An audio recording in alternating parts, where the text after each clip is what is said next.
All right, here we go. 11. Recording. And now let me get rid of those docs. Hold on. Controls. There we go. All right. Turn off controls. Turn off stats, whatever that is. And then view. I think there's. Can we do full screen? Full screen. No, that's not good. No, that's not helping at all. Okay. View. Ah! Back. Go back. Okay, seems that full screen was a bit better. Okay, there we go. That's about the best we're going to get right now. And then we'll let go to meeting record too, just in case. This conference will now be recorded. All right, so we'll say a quick prayer. Our Father and our King, thank you for all my students. Ken yiratzon ki hayom hazeh ki ruachacha yihyeh tihyeh itanu, that your spirit will be with us. All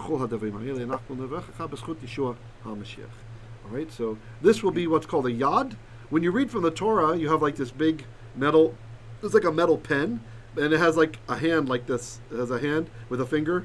There's a finger pointing. That's called the yad. I don't have one on me. I used to have a yad, but somewhere in all my moves it got misplaced. So we'll use instead the stylus. So what we're going to be doing today, it'll be kind of like a language lab, not as intense, but I'm going to have you guys read a verse at a time here from Isaiah. And this Bible here, this one I'm using, this is one that I've recommended you guys. Some of you have this. It's hold on, let me show you. It's this one. It's the Koren Publishers Presentation Bible, right? Tanakh. You can see Koren. Yes, Rabbi. Right? Tanakh. Yeah. Para. Yeah, it's pretty good, right? It's a hardcover with a leather cover. Yeah, I see that, Rabbi. I can read it. Yeah, so I highly recommend this for those of you who It's a script form, Rabbi. who are like me. You need to look Script close. form. What?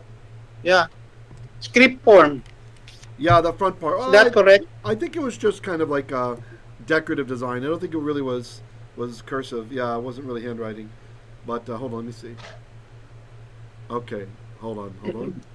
Let me move the book up here. It's about to fall off the table. And we'll go like this. And then I'll turn the camera. Hold on, I'll just turn the camera a bit. Turn the camera. That's a very good Hebrew Bible. Hebrew. Yeah. Yeah. It's big, right? It's nice and big. And big. It's a very good Hebrew Bible. And let me show you guys something that's cool about this. So with the Koren publisher, so Koren, they are the providers in Israel of all the high schools, all the schools, the public schools they all teach Bible in Israel now. And so they have a Bible class, right? And this is the Bible they use. Not this particular big print one, but they use Koren publishers. And part of the problem is Israeli kids, they don't have all the Bible words right anymore and stuff. And so what they do, they don't know how, that means they don't know how to read them all, right? So what they did was they added some special kind of font so that you always know when the short comments, when it's an O, right, and when it's an ah, and you always know. And also Israelis are quite sloppy about the schwas, making vocal or silent, right? And so, for example, Solomon, instead of Shlomo, they'll say Shlomo, right? So they'll plow through that schwa, and so they show when the schwa is vocal. So let me show you guys. I'll show you a couple examples here. Let me just look. Okay. And very clear, Rabbi. That's very clear. Right, but I want to show you. Okay, so look over here. So you see, okay, look at this word, Veromamti. Okay, look at this first schwa. Yes.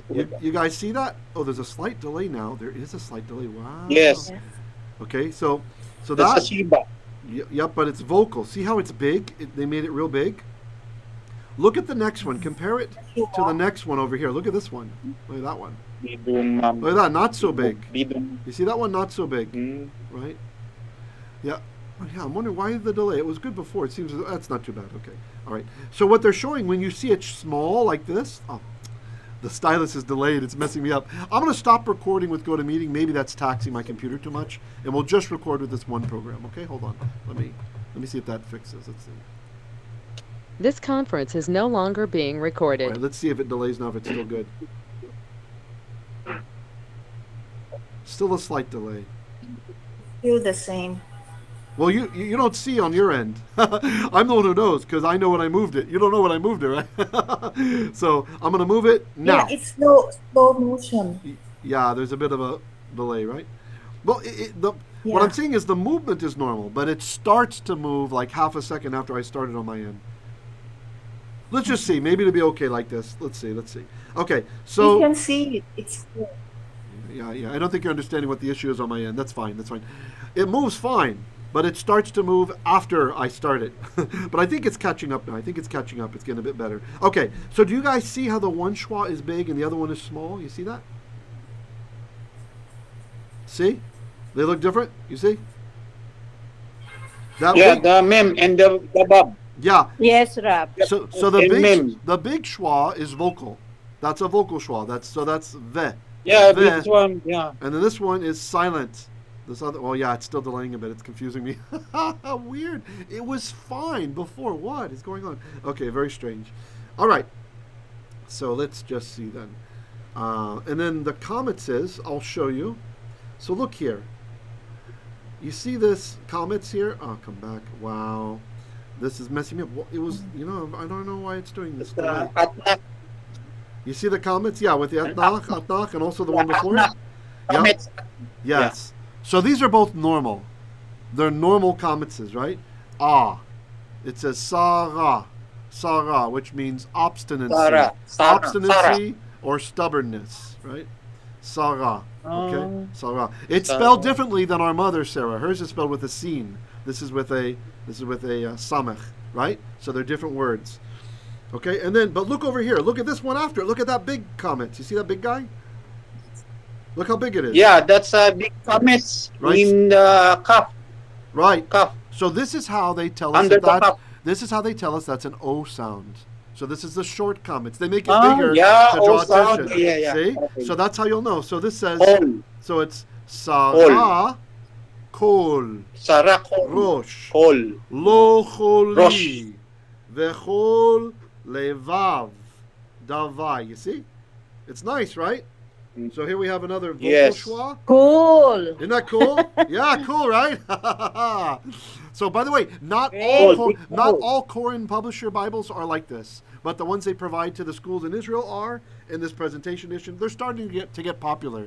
People like that. Oh, okay, it's a new innovation, right? It's kind of a new way. Rabbi, is that the original manuscript? That is original manuscript. I'm not sure what you're asking me, Tom. I don't know what you mean by that. This is the Masorah. It's the Masorah. Masorah text. Yeah, it is the Masorah. This is based on the Aleppo Codex, right? The Aleppo Codex, so it's as ancient as they can get. But they changed the vowels. Koren has invented this O vowel for the comments and the big schwa for vocal schwa. So they changed that. But the rest is totally from the Masorah. That's the only thing I'm aware of that they've changed. Okay? So they came up with this like improved nikudot, right? To make it a bit easier to read. Other than that... But that's not... Rabbi, that is not Chumash, no? Oh no, this is a Tanakh. It's a full Hebrew Tanakh. Not just a Chumash. Yeah, okay. It's a full Tanakh. Yeah. Yeah, so so we have like, everything's in Tehillim. Look, there's Tehillim in there, right? So you get like Psalm 121 there, right? Tehillim, right? The Shir HaMa'alot, all that stuff. Yep, it's a full Hebrew Bible. Yep. But wherever possible, it's based on Aleppo Codex. But for the Torah, they have to base some of it on the Masoretic, on the Westminster Leningrad Codex. Yeah. So usually Jewish Bibles, they base it on Aleppo, and Christian Bibles and some Jewish Bibles, they base it on the Westminster Leningrad Codex, which they're basically the same. It's just the Aleppo is neater. They did a better job. There's less confusion, etc. It's based on the scribe, right? Which scribe did. The Aleppo Codex had the whole Bible. It had the whole thing until, when was it? Maybe it was 70 years ago. It could be different.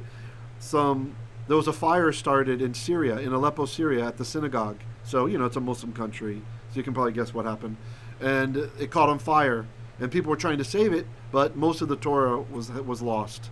And so for the Aleppo Codex, we only have part of Deuteronomy, and the rest of the Tanakh is mostly intact. So, all right. When this happened, Rabbi? When? I can't remember exactly, Tom.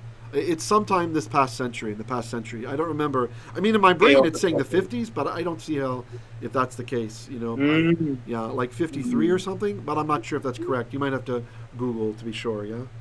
So, okay, so let's do it. So, who would like to read our first verse? So, we're going to start up here. Ako yung ganito rin na, Rabbi. Great. I'm going to read now. All right, you go for it. Okay. I will try to follow with the stylus, but there's a delay, okay? So, don't feel bad if I'm delayed. No, more tamim, Rabbi. Can I? Sure. Go ahead. No problem. Okay.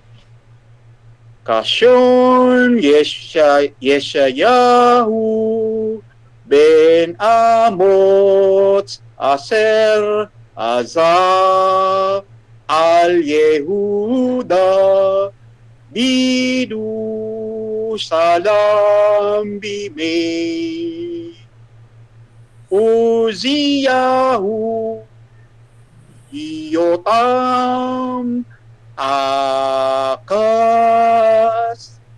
Yikiskiyahu Malke Yehuda. All right. Mitsuyan. Great. Mitsuyan. And just so you guys know. By the way, since we Can I in English? Yeah, let's do English now. By the way, just so you guys know, in case, just kind of as a trivia, the accent marks, the ta'amim, they look the same in the Torah, and in the Haftarah, and also in Tehillim and Psalms. But did you know that they're saying differently? So if you study a particular nusach, minhag, a particular tradition, even though it's the exact same symbol in Isaiah, it will be saying differently than that exact same symbol in the Torah. Just FYI. So, yeah, and I do not remember in my tradition the way we were taught, the way I was taught to do for the Haftarah, because in my mind the Torah was the most important. So, so like if you asked me to sing this by our tradition, I don't know. I only remember on the Torah, right? Because when I was the Baal Koreh, that's what I read was the Torah. And then somebody else did the Haftarah from a book, right? But from the scroll, I did the Torah. So for me, that's kind of a deficiency. Just FYI, I don't know how to sing it in the Haftarah. I'd have to relearn that. And the Psalms, I never learned it. Most people, they don't deal with learning how to sing the Psalms based on the trope. Okay, so chazon. Who knows what chazon means? Don't look at your English Bible. Okay? Vision. Vision. Right. Good. Vision of Isaiah. Okay. Yesh'yahu. Yeah, you're right. You can say Isaiah or Yesh'yahu. That's Isaiah. Yeah, it's ready. What does Yesh'yahu mean? Isaiah. What do you guys think Yesh'yahu means, looking at it? What's Yesha? Save. Yes. Yeshua. That's right. It's where we get Yeshua from. So it saves. And then this next part, Yah. This is the short form for the Tetragrammaton, right? We don't want to say the Tetragrammaton, but we sometimes say his nickname, right? And just so you know, in Jewish circles, if people aren't praying or something, they'll say Ka. They'll say it with a kuf. They'll say Ka. But when we pray, we say Hallelujah. We don't say Hallelujah, right? How silly would that sound? Say Hallelujah. So this is Ka, saves or will save, and then who? What's who? You. Not you. Who? What's who mean in Hebrew? Who? He. That's right. So Ka saves him. Ka saves him, or Ka will save him, right? Or it could even mean like Ka gives the victory to him, or something like this. Okay, so that's his name, Yesh'yahu. That's what it means. All right. So Chazon Yesh'yahu. So give me the full translation of these two Hebrew words. We need 3 words in English.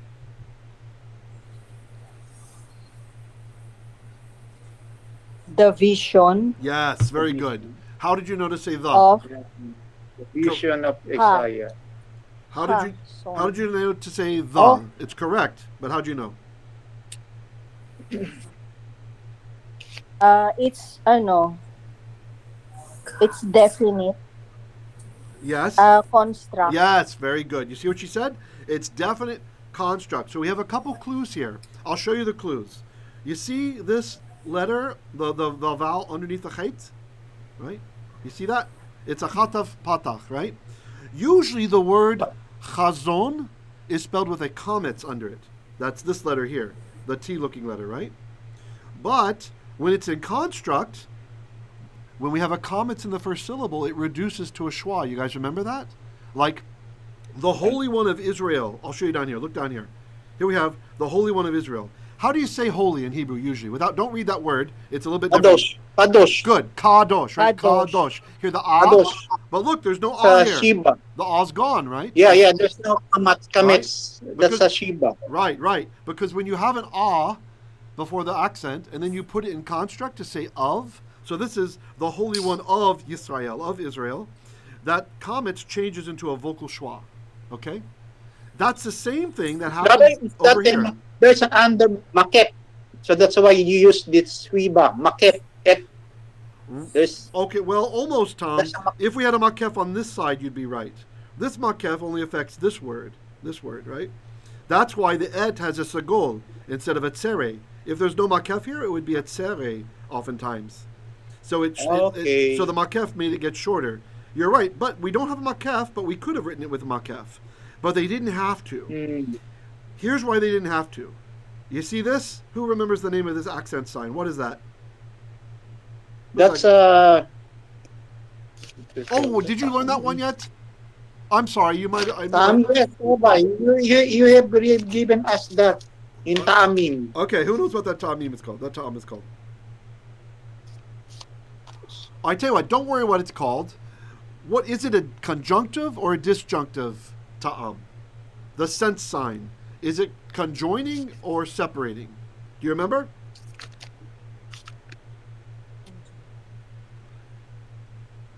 This one is conjunctive.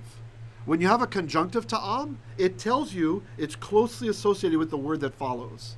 So we have two hints here that this first word is in construct. The first is that the kametz changed to a kind of schwa, a composite schwa. Can anybody tell me why, instead of having a schwa like we have under the kuf here, why did the kametz change to a chatav patach, to a composite schwa? Does anybody know why? Yes, Rav. Yes? Gutturals will not accompany. Yes, very good.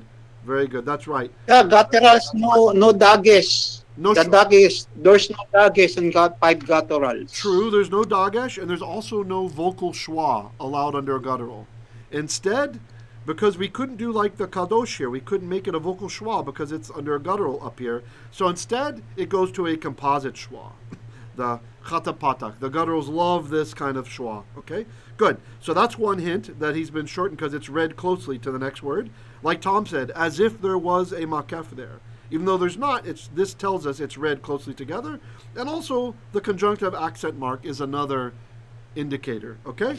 So in ancient times, it would have been chazon Yesh'yahu, right? As if it's one word. Right? Okay. So you're right. The vision, because the last word is a name, the vision of Isaiah. Ven Amot, what's that mean? Ven Amot. Son of Amos. The son of Amos, right? Because Amos is a name, son of right? Amos. So it's another construct, right? The son of Amos, Asher. What's Asher mean? Which? Chazah. What does Chazah mean? Kaza. That's. I'll tell you what. I don't know that you've learned this verb, but you can figure it out. That's a verb, Rabbi. Is that a verb? It is, and this is the verb where this word comes from. It. A chazon is something that you chazah. Ah, yes, chazon. Yeah, similar. Yes, very good, very good. So this word means to similar kaza. Good. So it means to see or to gaze, right? So maybe in this case we could say like envision, right? So chazon Yesh'yahu ben Amos, the vision of Isaiah the son of Amos, which Asher chazah, he envisioned or which he saw, right? Al, what's al? Rabbi, is that a Hebrew verb? Can we say kaza is a Hebrew verb? Yes. In Binyan. Yes. So I could tell I could say. Yeah, that's an active. I could say Tom. Active. Chazata. Did you have a vision? Did you see something? It doesn't only mean visions. It can actually be actual seeing. So it's kind of like ra'ah, like Reish Aleph Hey. But usually this is more about seeing visions or like looking closely or gazing, something like that, okay? So many commentators say Isaiah is in a trance. It's saying he's in some kind of a trance. God has put him in a trance, right? So he's seeing it like he sees you and me, like it's real. Al, what's al? Al. Upon. Upon, Upon Judah. or concerning, right? All can be used to mean concerning, right? So concerning or over Yehuda, good, Judah. Virushalayim. Yehuda. What's Virushalayim? In Jerusalem. Good. Okay. Bimei Uziyahu. What does this mean? Bimei Uziyahu. Bimei, the son of Uzi. Bimei, Uziyahu, that's Uzziah, Rabbi. Bimei. Uziyahu's a name, right? So that's a name. Yeah, and this is another construct chain, guys. Uzziah. Look at the ending. A. When you see that, that tells you what? Masculine plural construct. Construct. Yeah. So it's going to be of. The something of Uziyahu, right? And what does the bait tell us? Bait. House. In. You're right, Tom. The word bait means house, but the letter bait, yeah, they sound the same, is in. So in the something of Uziyahu. Okay? So Yemei. Can anybody think of what that word is? Yemei. What is that in the normal, in the absolute? In from. Yom. Yom, exactly. Yod Yom. and Mem. That's Yom. right, Yom. This is the plural construct of Yom, right? Meaning day. So in the Yamei Uziyahu, in the days of Uziyahu, Yotam is just another name. Actually, would have been Yotham back there. Jotam. Yes. Jotam. Yes. The son of Uzziah. Yep. And Ahaz. Ahaz is more names. Ahaz. Yes. And Yechiz Kiyahu. Right? That's And another name. that's my favorite, Hezekiah. Yeah. He's a real great guy. He's the one who destroyed. Strengthened by God, Rabbi. And he's the one who destroyed Nehushtan. Do you guys remember what Nehushtan was? Yes, Rabbi. Nehushtan. He's the best. Yeah. Serpent. The best. Yes, the serpent. Very good. The serpent that Moses made, that when the people looked at it and they got bit, they would live, right? And that was a holy relic. That was a great thing. Rabbi. But what happened? What happened in the days of Yesh'yahu? What were the people doing to the serpent? Do you guys remember? They worship the serpent, serpent pole. That's Moses, right. That's made. right. And so. And Hezekiah destroyed it. Yes, very good. That's right. So that's why he destroyed And it. for healing. Yes. For healing. And also, That's Rabbi, right. there is the sun and the moon stop. Yes, many miracles. Yes. Miracles. The sun and the moon stop because of him. Yes. Isaiah said. Okay, and continuing on. Malchei Yehuda. What does this mean? Malchei Yehuda. Kingdom of Judah. You're close, Tom. Kingdom would be Malchut King. or Mamlechat. Malchut, There's different ways. Go ahead. Look at the ending. What is it? What does the A tell me about the word? What's the grammar information of A? Malke king. Melech is king, eh? Malke. Somebody tell me. Wait. Tell me the grammar information. What's the grammar information, guys? A. We just had it up here. Yemei. Construct. Construct. Good. That's part. Construct what? Kings of Yehuda. Plural. Construct plural, right? Like up here, Bimei was in the days of, right? And I just heard someone say, right? So Malchei Yehuda, what is that? It's from Melech. Tom was close with kingdom. Malchei, I think I heard someone say it. Was that Kings? Kings. Yes, that's right. Kings, and we have to Kings say because plural, yes. And we have, and I need 3 English words for these 2 Hebrew words. What is the full English translation of Malchei Yehuda?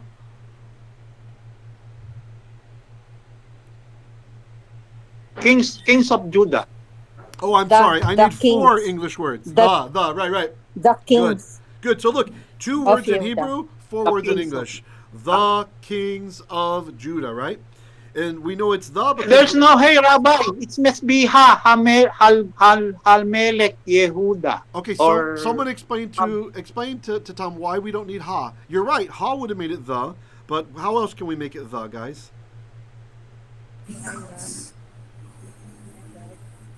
It's definite. Right. Oh, yeah, there. Right? So, Tom, Definitely. whenever the Definitely last there's word no- is definite, you're correct. One way to make it definite is ha. Yes, That's yes, one way. But the other way is if it's a name, right? If it's somebody's name, then it's already definite. Because just like in English, you wouldn't say the Jeremiah, right? Jeremiah is already definite, right? Same in Hebrew. We're not going to say the Judah, we just say Judah, right? So this, because it's definite, that's how you know you have to say the, okay? Okay, good. We're working it out. Malchei Yehuda, the kings of Judah. Good. So the full translation, Chazon Yesh'yahu, the vision of Isaiah, then Amot, the son of Amot, Asher, which Chazah, he visioned, al Yehuda, concerning Judah, or literally over Judah, V'Yerushalayim, and Jerusalem, Bimei Uziyahu, in the days of Uziyahu, Yotham, Achaz, Yechezkiyahu, Malchei Yehuda, the kings of Judah. Okay, any questions, guys? Question po. Sure. Okay. Yung direct line. Ah! Sorry, wait, my camera fell. Go ahead. What's your question again? After the atnak, so what's that key? It's very hard to hear you. I have my volume all the way up. Can you talk closer to the mic? Sorry. Okay. The word Berushalam. Yes. After the atnak, is that kirek under Yes. final mem? Yes. Yeah, that's a chirik. So what happened was What? the ancient scribe wrote this word defectively, which means they didn't spell it with the yod. They didn't have standardized spelling, 4,000 years ago or whatever, right? So sometimes this would happen. Although, I'm sorry, Isaiah's later, though, a bit later than that. So what happened was when the Masoretes added the vowels, they put the chirik in. In the places where Jerusalem is spelled without the yod, they add the chirik to remind us it should be Yerushalayim, not Yerushalam or something. Okay? Yeah, good question. Make sense? So there should be a yod here for the full proper spelling. This is what we call a defective spelling. So that is a defective chirik, or chirik defectiva, using the Latin terms. Good question. And everybody noticed... Oh, go ahead, go. Yeah, sometimes I've confused, but how come they say Berushalayim? I heard the word and yet I do not see the word yod. That's because now explain that. Good. Thank you so much. Sure. Also, everybody notice here in the beginning of the word, I thought about mentioning, but since we're here, I will now. Notice there's nothing under this first yod. Who can explain to me why that's happening, that there's no yod here? What's going on? Any ideas why there's no yod? How about yod, sir? The yod can be silent, just like the other letters. That's true. Aleph, yod, he. That's true. So normally we spell Jerusalem Because of with the a schwa. verse. Go ahead, That's Tom. the reverse, Rabbi, reverse. That's the reverse because of B, reverse. No, So that's why it's connected. we only do the reverse, Tom, on verbs. So you're right, it is the vav that can cause a reversal, but only on verbs, right? So here's the rule. When you have a word like Judah or Jerusalem, those words are spelled with a vocal schwa underneath. You see the schwa? This is Yehuda, right? And the usual way we say Jerusalem is Yerushalayim, right? Yerushalayim, Shel Zahav, etc., right? Okay. But when we attach the vav, a vav in front of a word that has a yod and a schwa, and we try to put the schwa in front, you can't have two schwas in a row at the beginning of the word. So the first schwa lengthens to a chirik, and then what Vikwe was saying, the yod stops acting like a consonant. It loses its consonantal properties and it joins the chirik. So that's a long chirik. So when we want to say and Judah, we don't say ve Yehuda, we say Vihuda. And when we want to say and Jerusalem, we don't say ve Yerushalayim, we say Virushalayim. Okay? You guys remember that? Sound familiar? Yes, Rabbi. It might have been a while since. Yeah, Yes, Rab. Okay, We great. remember. Good. Okay, any other questions on verse 1? Nice, we're doing Isaiah, huh? Powerful text. A lot of people like Isaiah. But I tell you what, Isaiah is pretty hard. It's harder than many of the literary sections in the Torah, like the narratives. Okay, verse Beit. Who wants to read Beit for me? Somebody read Beit.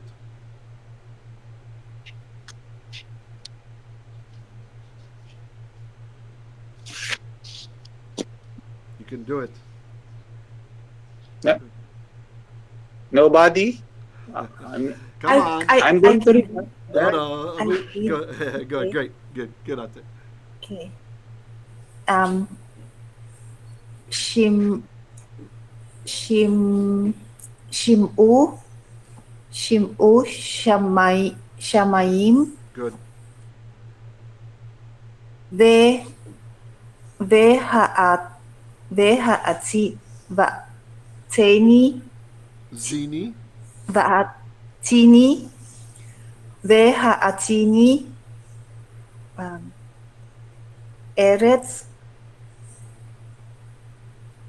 Ki Adonai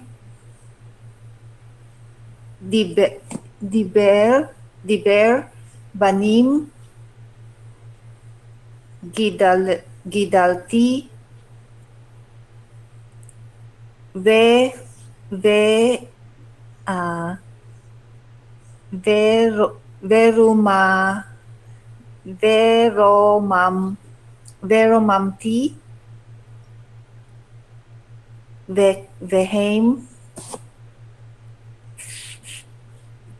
Pashu Pashu. See, it's a little bit bigger. Yeah, good. Okay. Pashu B. Great. Good job, Elizabeth. Thank you for being brave. Good job. Okay, so now we'll translate together. Shimu Shamayim. What do you think That is Shimu is? Shema or hear. Yes. Yeah, You hear. hear. Yeah, that's right. You hear. That's right. It's talking to a group of people. Here. It's imperative. Yes, nice. That's right. It's Yeah, imperative. Okay. And now who is supposed to hear? Who's he talking to? Shamayim.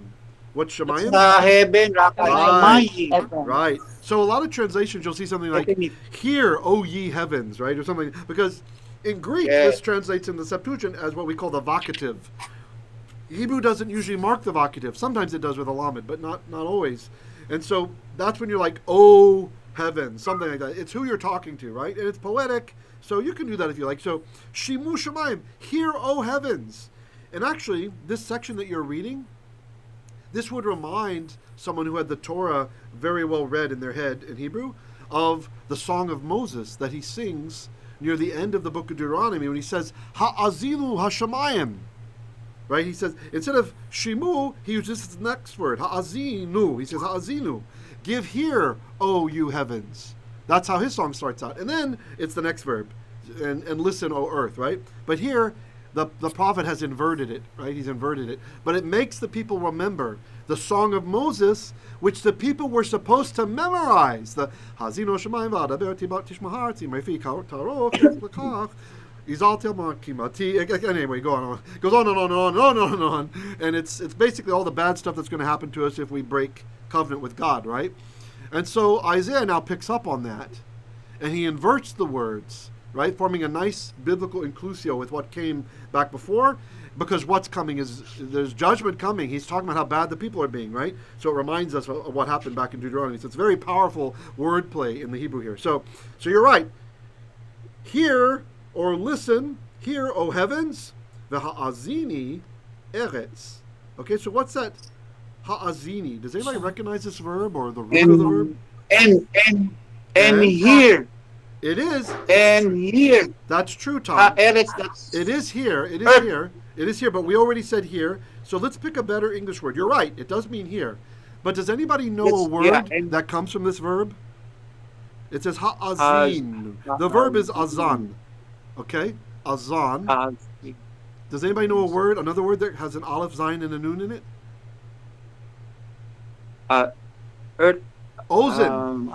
Ozen or oznayim means ears. This is the verb that we get the word ear from. So really, that's a verb, and it's a hefil causative. So it's really hefil causative imperative, right? So it's a feminine imperative. You see, it ends in the chirik, right? Because earth, eretz, is feminine. That is a song, Rabbi. Hazino, I remember. Hazino in Moses. Yes, exactly. But in Moses, that is Hazino in the Barim. Yes, that's right. Oh, that's right. Correct. Okay. Yes. Very good. But Hazinu. But the reason it's Hazinu over there and Hazini here is because when Moses says it, he says Hazinu. Hashemayim is what he says. And Shemayim is masculine. And it's plural. So he says, hear, O you heaven. So Hazinu. U is the imperative plural. But that's the command to a woman, to just one feminine form, right? And the feminine happens to be Eretz, right? So the prophet Isaiah swapped it from Moses a little bit. He changed it around a little bit. And so he's calling on witnesses is what he's doing. Just like Moses said, the heaven and the earth will be witnesses against Israel if we break faith. So Ha'azini literally means like make eared. Like make ozen. Ozen is an ear. Make eared. Yes. So we have to say something like give ear, right? Lend me your ears, something like that, right? So hear, O you heavens, and give me your ears, O Eretz. So what's Eretz? Land. That's one meaning. Earth. Land. Land. What does it mean here, though? It can mean land. What else can it mean? Eretz. Earth, Heaven and earth, right? Because the context is Shemayim va'aretz, right? Heaven and earth, right? So we wouldn't usually say the heavens and the land, right? So that helps us to get, but you're right on the right track. That helps us to pick it out, right? Ki, what's ki?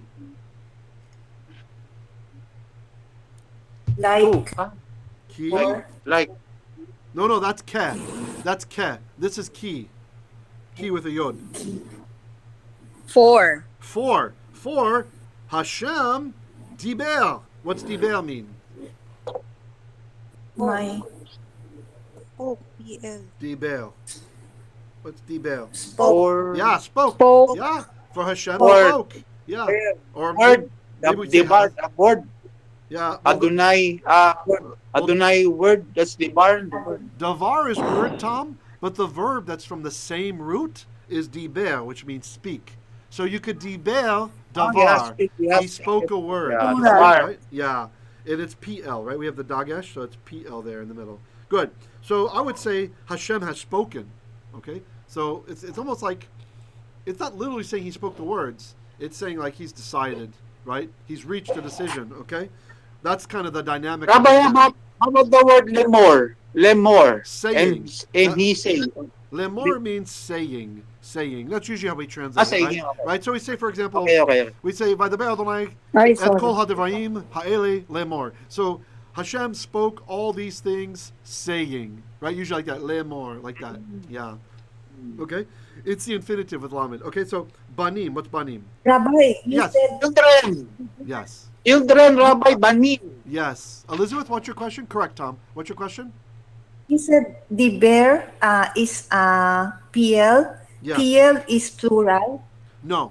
PL is a I just- verbal stem. A binyan, it's a kind of that verb, which is the active, intensive Rabbi? meaning. Usually it's intensive meaning. Okay. Is that an active?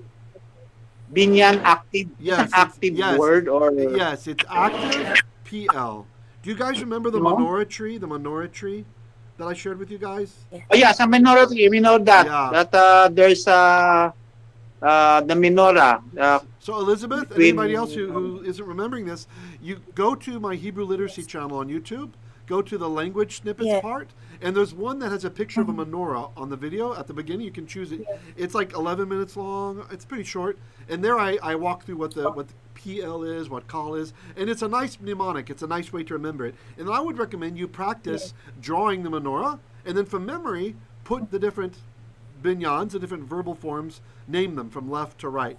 Kal, PL, Hefil, Hitpa'el, Hofal, Pu'al, and Nifal. And that'll help you to... That's on Hebrew. yeah. On Hebrew literacy. Hebrew literacy, Okay. under the playlist, language snippets, and then you'll see there's a picture of Yes. the menorah, the one I'm talking about. Okay? That's the Okay. one. And I have it animated nice. I think we did a nice job on that one. I think it will help. Okay? Good. All Okay. right. So Great. Dibel, he has spoken, and then Tom got it right. Banim, children, Gidalti. What do you guys think Gidalti means? This is another PL, by the way. Gadol. That's Is right. that from Gadol? Yes, it is. It is from a... What's Gadol mean? My Great. Gadol. Great. Great. That's Or right. Yeah, great is or- good. Great is good, but it means great like big, right? Like if I say Sus Gadol, a great horse, it doesn't mean like he's got a great personality. It means he's big. It's a big horse. Sus Gadol is a big horse, right? So that's how we say big. We say great, okay? So the verb gadal if we put it in kal binyan, the simple verbal stem, gadal means to grow up, right? To grow up or to become big, right? So, for example, we hear about the patriarchs. It'll say like, Yaakov grew up. He got big, right? Okay, and so, but this is PL. PL is an intensive meaning. Okay, so the intensive meaning in this case is, sometimes PL acts like Hefil. It's to cause to grow up, right? So what we might say is raise, to raise in English, something like that, right? So gidalti. So what does gidalti mean? Banim gidalti. What's it mean? Banim gidalti. Brought up. Yes, very good. Children That's brought very up. good. That's Yes. children brought up. Yes, and the prophet is being poetic. I here. have Go ahead. Question. I have made great. Yeah, you could say that to be very literal. Yeah, you could be very literal with it. Yeah, children I have made great. Yep. We're just saying I brought up to kind of make it more dynamic, more understandable to the English reader. But you're right. It says I've made great, right? That's literally what it means. And notice, usually the object comes after the verb, but here it's in front. So this could be one of two reasons. There could be emphasis, because we're about to talk about those banim. How great are those banim? Are they good? Are they bad? What are they doing? Right? They're the focus of this rebuke that's coming up. Or it could be poetic. This is a poetic section. Much of Isaiah is very poetic, which is what makes it difficult in Hebrew, right? We're kind of moving into a more advanced section for your translating now. But it could also be, like the Psalms, are also poetic. So in poetry, the grammar gets relaxed, right? For certain reasons, you want to rhyme, you want the other word to come first, so it doesn't always mean there's emphasis. So there may be emphasis here, there may not be, okay? Because usually we'd say gidalti banim, right? The verb comes first, and then the object. You guys remember? When we move it around, it's either for emphasis or for poetic feeling, okay? So the next word, the romamti, okay? Does anybody recognize the root of this word? This is a strange form. Romamti. What's the root here? Rebel, Rabbi. I think rebel. They rebel. Nope. Rebel. Not yet. And they rebel. Not yet. And Taki. they... Not rebel. Arise. Yes. From arise. The root, guys, is resh, vav, men. Room. To arise, or to go to a high place. So to go to a high place. Like, let's see, but like the Mot Ramot, or the high places, the locations that are high of Ramot. My name. What's my name in Hebrew? How do you say Jeremiah in Hebrew? Who knows? Shemi. Zakar. Oh, very good. Someone said literally my name, but I meant, how do you say Jeremiah in Hebrew? Zakar. No, I know. Jeremiah. Remember. Jeremiah. It's right up. Yirmiyahu. Yeah. Yeah, or Yirmiyah, both ways. Yirmiyah or Yirmiyahu. It shows up both ways, right? Yeah, and it has this root in there, rum. So what it means, Yirmiyahu means Yarum, means he will rise up. Who will rise up? Ka, it's God's name there. Who? Him. So God will lift him up. God will rise him up. That's what Yirmiyahu means. So it's from the same verb. Okay. Now this is a strange binyan. It's a rare binyan. It's not in you're not going to find it in the menorah of binyanim, right? This is a rare one. This is what we call a pulpal or pilpal. I'm not sure in this case. Oh yeah, pulpal binyan. So what it means is the last part of the root gets repeated. Look. So we have the first part, the second part, the third part. No, we repeated the last one again. It doubles up. Okay? You guys do this in Tagalog too sometimes, right? Like you'll repeat part. For example, lakad. If I want to say he will walk, I can say sha la kad. Right? I repeat part of it, the root. Right? So you can do that also in other languages. Korean does it too. Right? So don't get worried that the Hebrew's being weird here. This particular root likes to do that. Yeah. Funny comment. In Tagalog. Okay. Bababa ka ba? Oh yeah, go down, correct? You're going down, right? Is that what it Are you going down? Going down. Baba, correct? Yeah, that's a good one. Baba. And then they said, these Filipinos, they keep on repeating their bababa ka ba? That's good. Of course, in Hebrew, ba means come. Like, come over here. Ba. Yeah, or better, bo, though. Bo's more correct. But okay, funny. That is funny. Okay, so children I have raised up, the romamti, and I've brought them up, right? So it's kind of reinforcing that I brought them up. I brought them up well, I think is what he's saying. Vehem, what's vehem? And they, That's correct. It could be and they, they, probably but either way. But they, pasha'uvi. Okay, do you guys recognize this root, even if you don't know the verb? Do you recognize the root? Pashui, rebel, I think, rebellion Yeah. or rebel. It is. That's very good. It does mean to rebel. Pashu, It means to rebel, but you know another word from this. There's a sin word. What is a pesha? Do you guys know a pesha? It's a different word related to this. Pesha. Yes.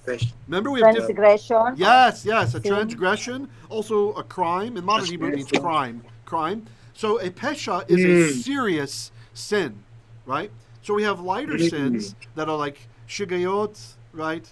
Like the psalmist says, shigayon, shigayot, who mi yavin. It means like errors. Who can understand? Like when you do something you don't know it's a sin, right? You didn't even realize it's a sin. Those are shigayot, right? Like accidental errors. And then there's avon, which is like intentional sin, right? And then there's pesha, which is a serious intentional sin, like really rebellion. So, for example, any of the 10 Commandment violations is a pesha. If you violate any of those, it's pesha. It's a serious crime, right? Other things that aren't 10 Commandments, like rape, murder. Oh, murder's 10 Commandment, but rape isn't, right? So, rape, for example, is a pesha, right? Other types of serious atrocity type acts. So, it's interesting that breaking the Sabbath is a pesha, as is murder. They're both peshaot, right? So this is the verb from where we get that word pesha, right? These crimes. So pasha can mean to do a crime, or it can mean to rebel, right? In this case, you're correct. Vikoy, I think, said it. Pasha'u vi. They have rebelled. Vi. What's vi mean? me. That was Ted. That was Ted. Oh, Ted. I was wondering, when I said it, I thought, wait, was that Ted's voice? Okay, thanks for giving the credit. Okay, good job, Ted. V. What's V? What does bait mean? Bait. What things can bait mean? In me How? against It can mean in me, but that doesn't sound good. They rebelled in me. What else can it mean? against. Yes. Bait can mean against. So you go to war, be somebody, meaning against them, right? Okay, so they rebelled. Be is against me. Now look here. Pasha'u means they rebelled. But what does haim mean? Haim. Him, that's they. Yeah. So it I- says, but they rebelled against me. They. So how do we translate that in English? Yes. There's two theys. It's not enough in English to say, but they rebelled against me. Okay? Because there's two theys in the Hebrew. Haim is they, and the u at the end means they of the verb, right? Both things mean they. So this is what we call an emphatic pronoun. The prophet is expressing God's disgust, his utter, I did all this stuff for them. Gidalti v'romamti. I made them great. I raised them up to high places. V'heim pasha'uvi. But they themselves rebelled against me. Something like that. You don't have to say themselves. Maybe you have a better way, but that's how I would do it off the top of my head. Rabbi, can I give a commentary about that verse? Yeah, please, sure. Verse. Yeah. I saw that Prophet Isaiah was calling to be witness the heaven and the earth against the people of Israel. Yes. He was calling the heavens and the earth because that's why even though this not a non-living things but also a creation of God, it is also part of what God telling to the Israelites. Yeah, true. By the prophet. True. And like you said before, it reminds them of the Ha'azinu from Deuteronomy, right? I think it's the next to last parashah, right? Right, where Moses says, memorize this song, that it will be a testimony against you, right? So Moses also calls the heaven and earth to be a witness, but in reverse order, right? And here we have Isaiah doing the same thing. Yeah, exactly. Yeah. Good. Rabbi, can I comment about that in messianic perspective? Sure.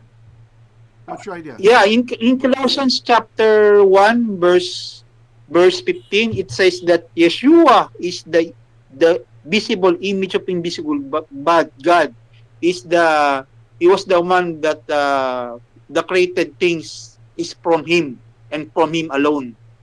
So that's why in Colossians chapter 1 verse 15 that Rabbi Shaul was talking about in the Colossians.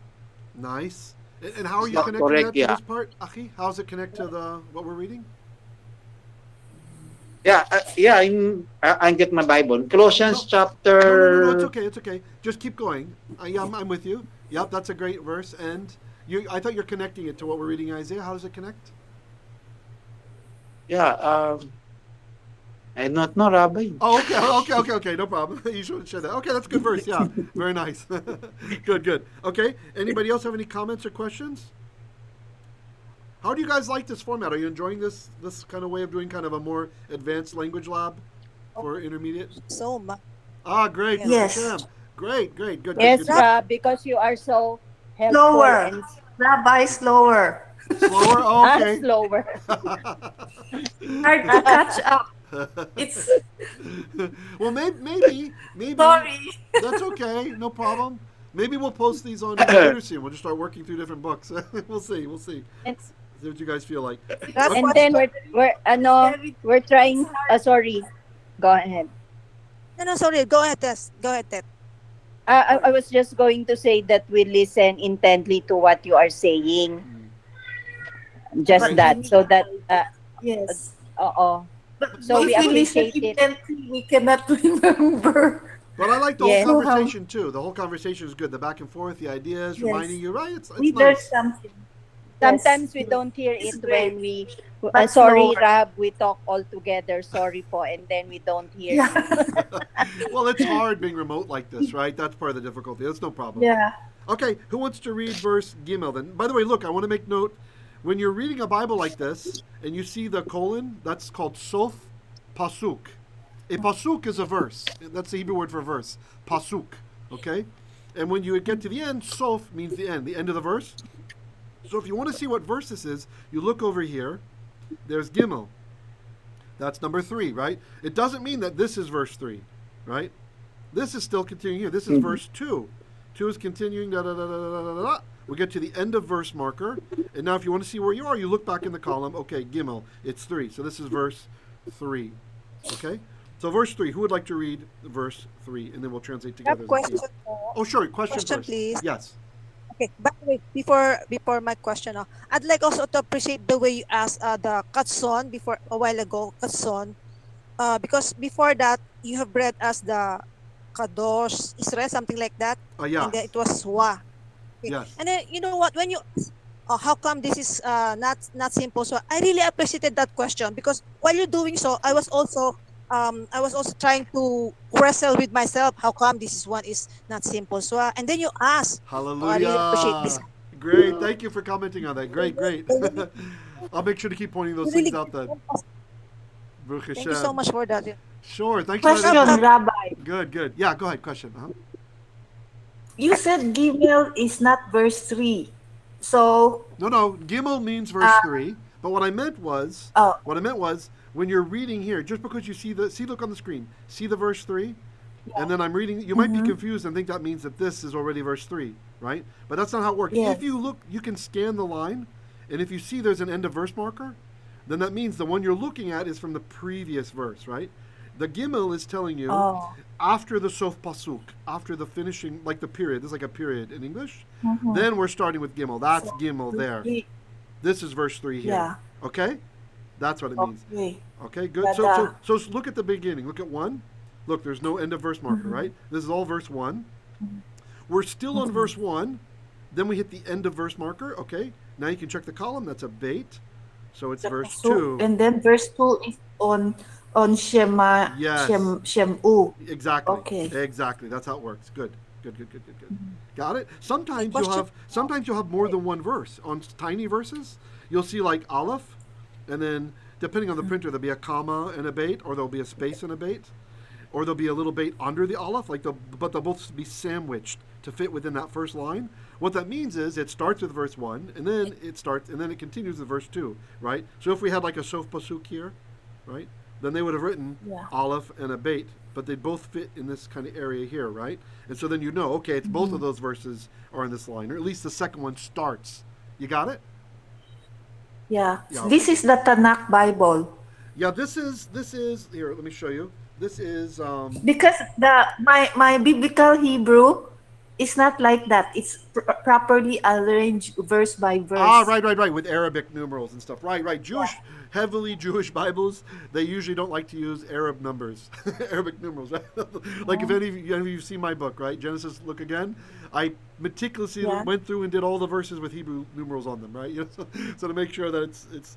Why are we using Arabic numerals on the Hebrew Bible, right? But that's no problem. It's Rabbi, Tanakh Koran. So this is a Koren publisher Tanakh, right? Koren publishers. Koren. Yep, and they're the ones. Koren. I don't know if they invented the nice long symbol for a O sound in comments and the big colon for the big schwa for a vocal schwa, but they have definitely made it mainstream because they make the Bibles for the high schools in Israel, and they have this special kind of print so that the Israeli kids can learn the right way to say these ancient Hebrew words because they come across a word, they don't know if it has a vocal schwa or silent schwa or just like us, right? When we see a new word, oh, what is that? Is that comments and R? Is it O? And so instead of making them learn all the rules, closed on accented syllable, these are kids, right? Okay, look, when you see it like this, that's O.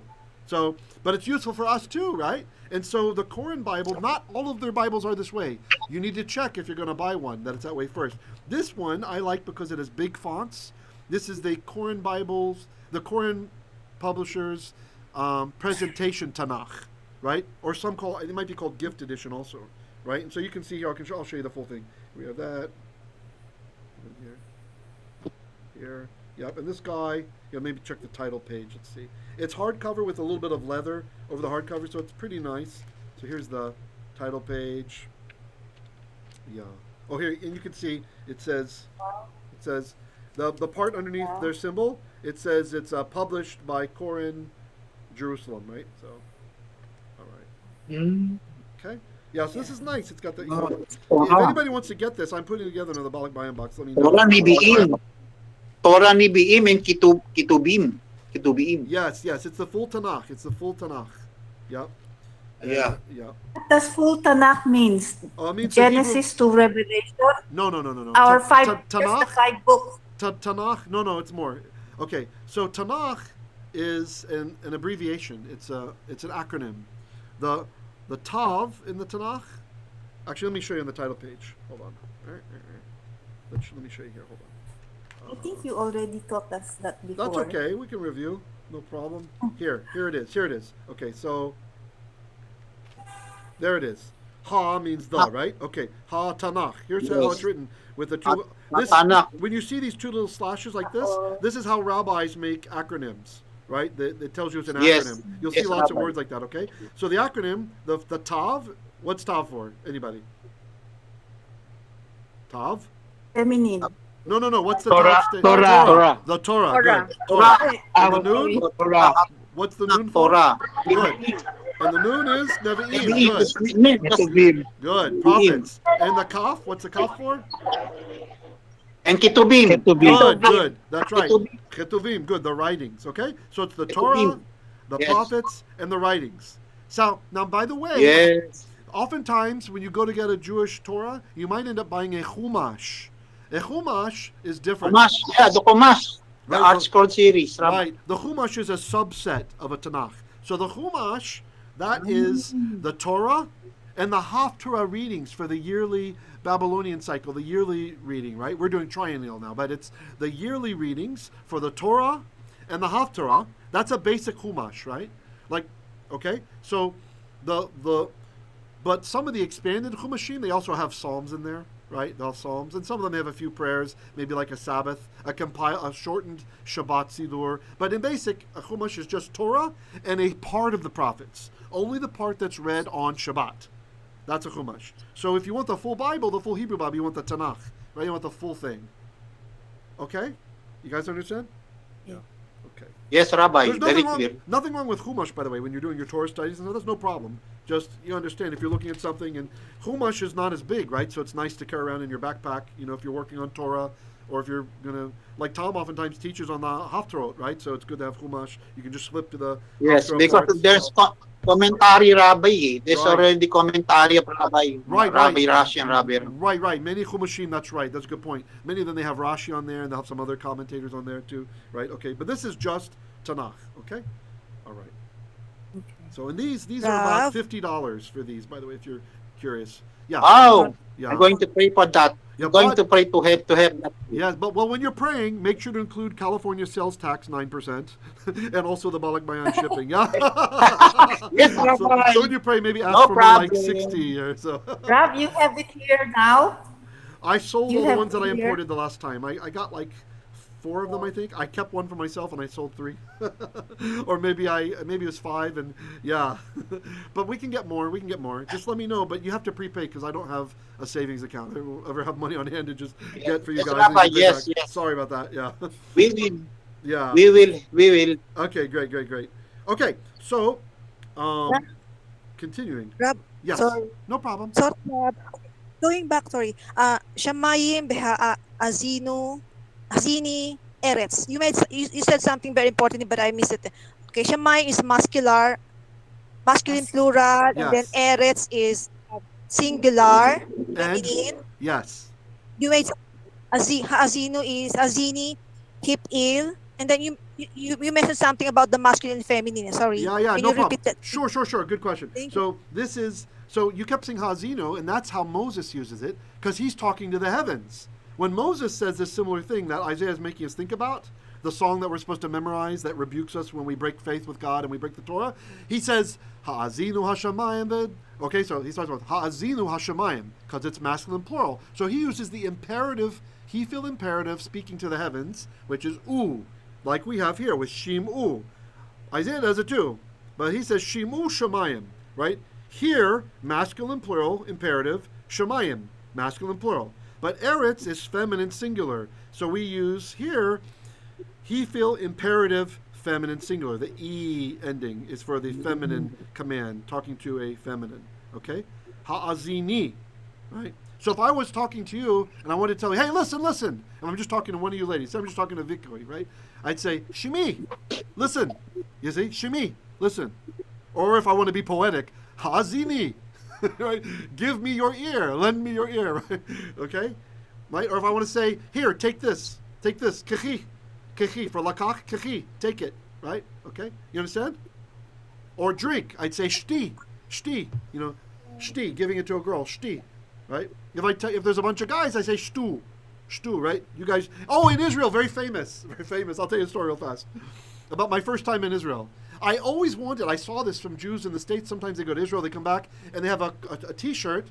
And you know how Coca-Cola has the nice wavy fonts, like Drink Coca-Cola. It's kind of old, but it's beautiful, kind of calligraphy. You guys have seen that, right? Drink Coca-Cola, right? Well, in Israel, they use script, right, like cursive, and they put Shtu Coca-Cola, right? And it's the nice kind of wavy thing. They made it look beautiful in Hebrew. And I'd see people that have that Shtu Coca-Cola, and I'm like, I want that. So my very first time in Israel, I entered in through the Damascus gate, and it's the Arab section, right? And there's a guy selling T-shirts, and I go into his shop. It's like actually an indoor shop, and he's got the Shtu Coca-Cola, and I'm kind of haggling with him, right, in Hebrew. And I changed my mind. I decided, I'm not going to get this. It's too expensive. Let me wait and see. Let's see how much it is elsewhere. I told him, I'll wait until later. Let me think about it, right? And he starts shouting at me, you're not going to buy. I kill you. I will kill you. And he's like, and I'm kind of laughing because he's a really obese guy. And back then I don't know if you guys ever knew me, like many years back, I was in shape and kind of strong. I'm like, how are you going to kill me? Right? I'm just kind of thinking, you don't have a weapon, right? But I'm thinking, what's with this guy? Is he crazy? I'm kind of processing, is he crazy? So I step out in the street, right? And he's still shouting, I'll kill you, blah, blah, blah. And then I pointed at, there were some Ethiopian Jewish soldiers, right? Israeli soldiers, black guys, right? Jews. They've got M16s, it looks like, automatic weapons. And they're just standing maybe 20 meters away, 15 meters away. And I said, what do you think they're going to do when you try to kill me? What are they going to do to you? And he just kind of calmed down. And when I'm like thinking, oh my gosh, welcome to Israel. So later on, I bought it from the Jewish section, and it was cheaper, and they were so happy. And I told them, can you not put Drink Coca-Cola in English? I just want it in Hebrew. No problem. Come back in half an hour. We'll have it ready. But to give you an idea of the tenseness that is in Jerusalem, the tenseness that they have there, the Muslims are very, very, very angry like this. And it's just around, here I am, I'm a tourist, I got a backpack on, I hadn't made Aliyah yet or anything. So anyway, Shtu. So Shtu means Rabbi, he's an Arab. Yeah, he's yeah, an yeah. Arab. Yeah, Arab guy, yeah. So, but not to think that all the Arabs are the same. He's a Muslim guy would be the thing I would kind of lean on, right? He's a Muslim. Because when I lived in Haifa, my neighbors were Arabs, but they were Christian Arabs, right? So same ethnicity, totally different spirit, right? Totally different spirit. My neighbor would come over, knock over, invite me over to drink and stuff, whatever. He's always having some party or something. Oh, come on over, or he'd try to borrow salt, and give me something. Yeah, so, different. You go to Nazareth, a different spirit, right? Those are Christian Arabs. It's a very, very different thing. Yes, so just make sure you understand, we're not talking about the people, the Arabs, that are the problem usually. It's this twisted religion that is Islam that's the problem. That's what, because, they could be a white guy and hate us, right, if he's a Muslim, because Islam teaches to hate the Jews, right? So they've just kind of been infected with this kind of way of thinking. So anyway, all right. So maybe that emotional story will remind you of shtu. That shtu is talking to a group of people. It's the imperative, and it means drink. Shtu Coca-Cola. All right, any other comments or questions? Is that true for all Muslim stores? Of course not. There's just like you have with Roman Catholics, you have some people who are serious Catholics. They're spiritual people, right? They don't know any better, but they're praying to God fervently. They're really, there's the real believers. And then there's the people, parents made them go, oh my gosh, when is church going to be out? Right? There's totally secular but Catholic in name only, right?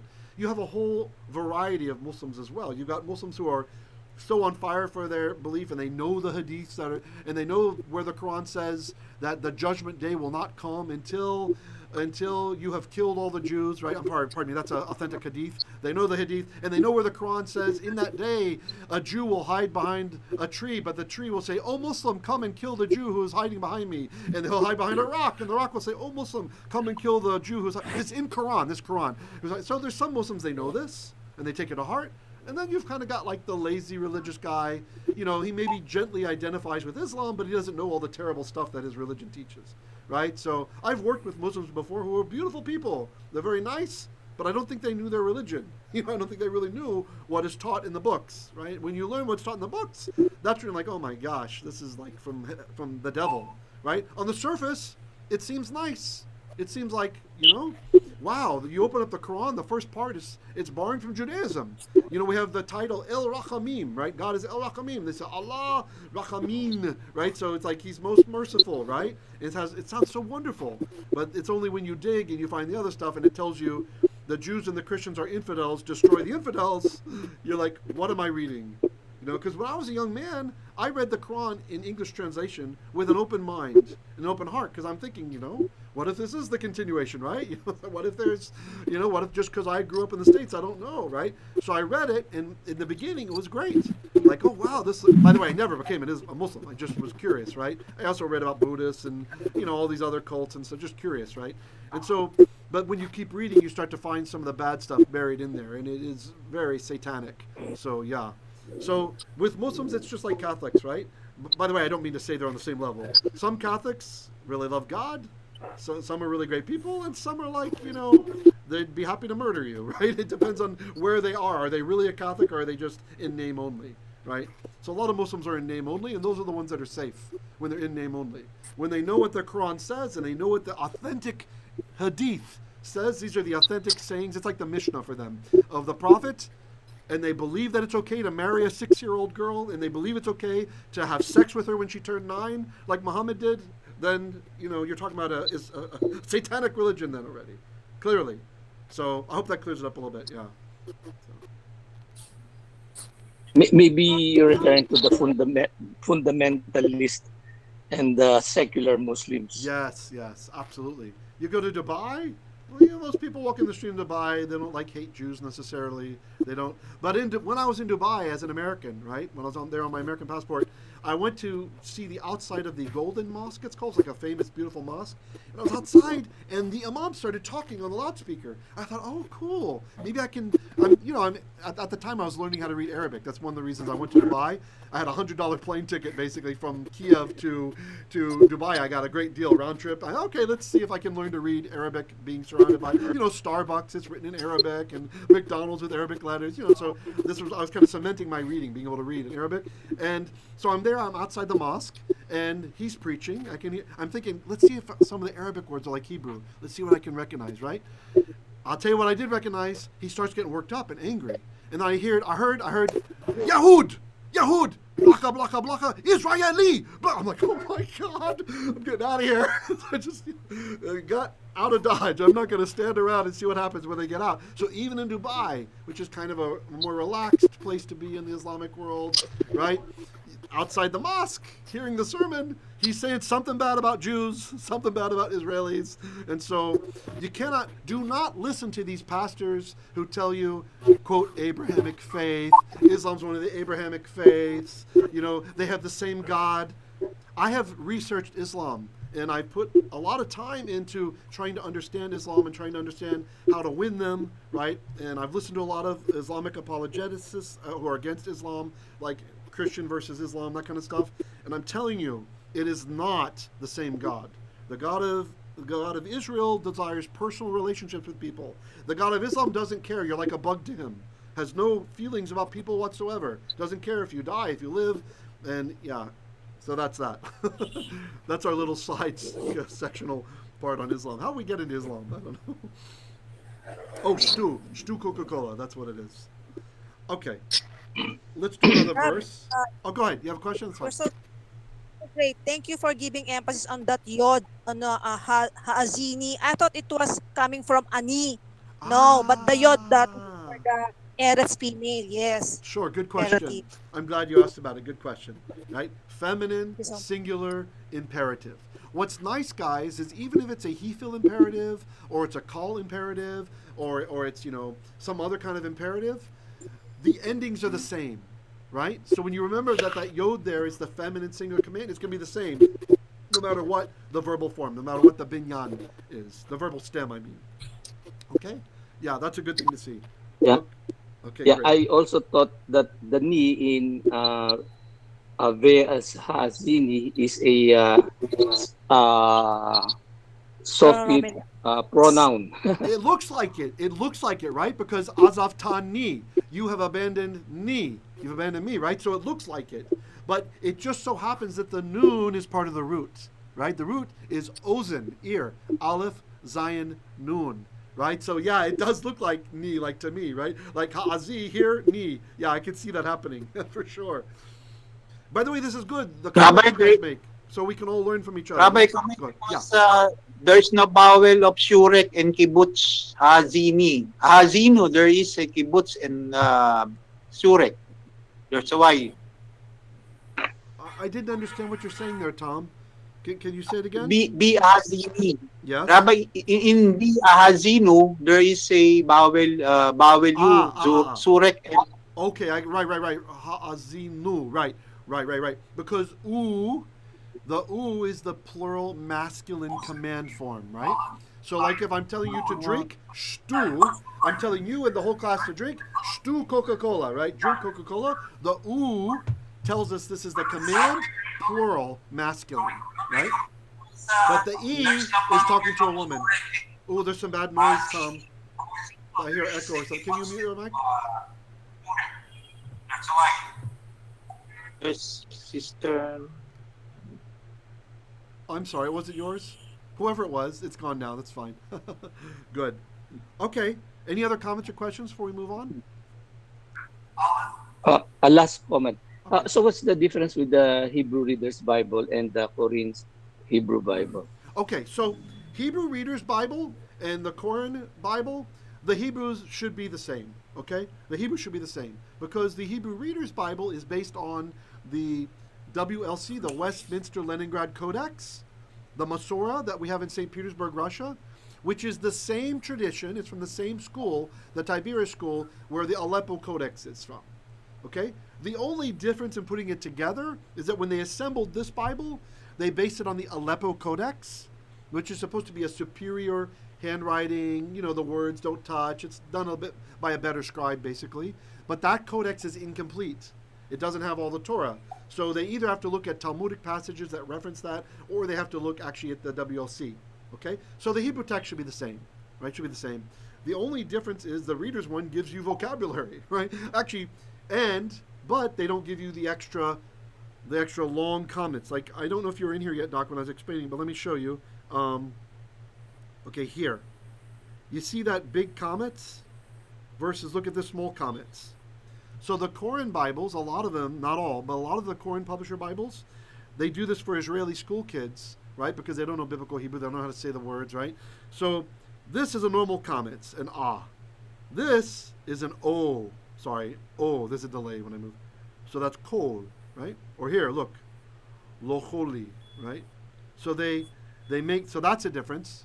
The Reader's Bible doesn't do that. It's a Christian production. They don't have the, the little fine thing on pronunciation, right? And then the other thing is, this one has, it makes a big schwa when it's vocal. It makes it very big. Hold on, I'm trying to see.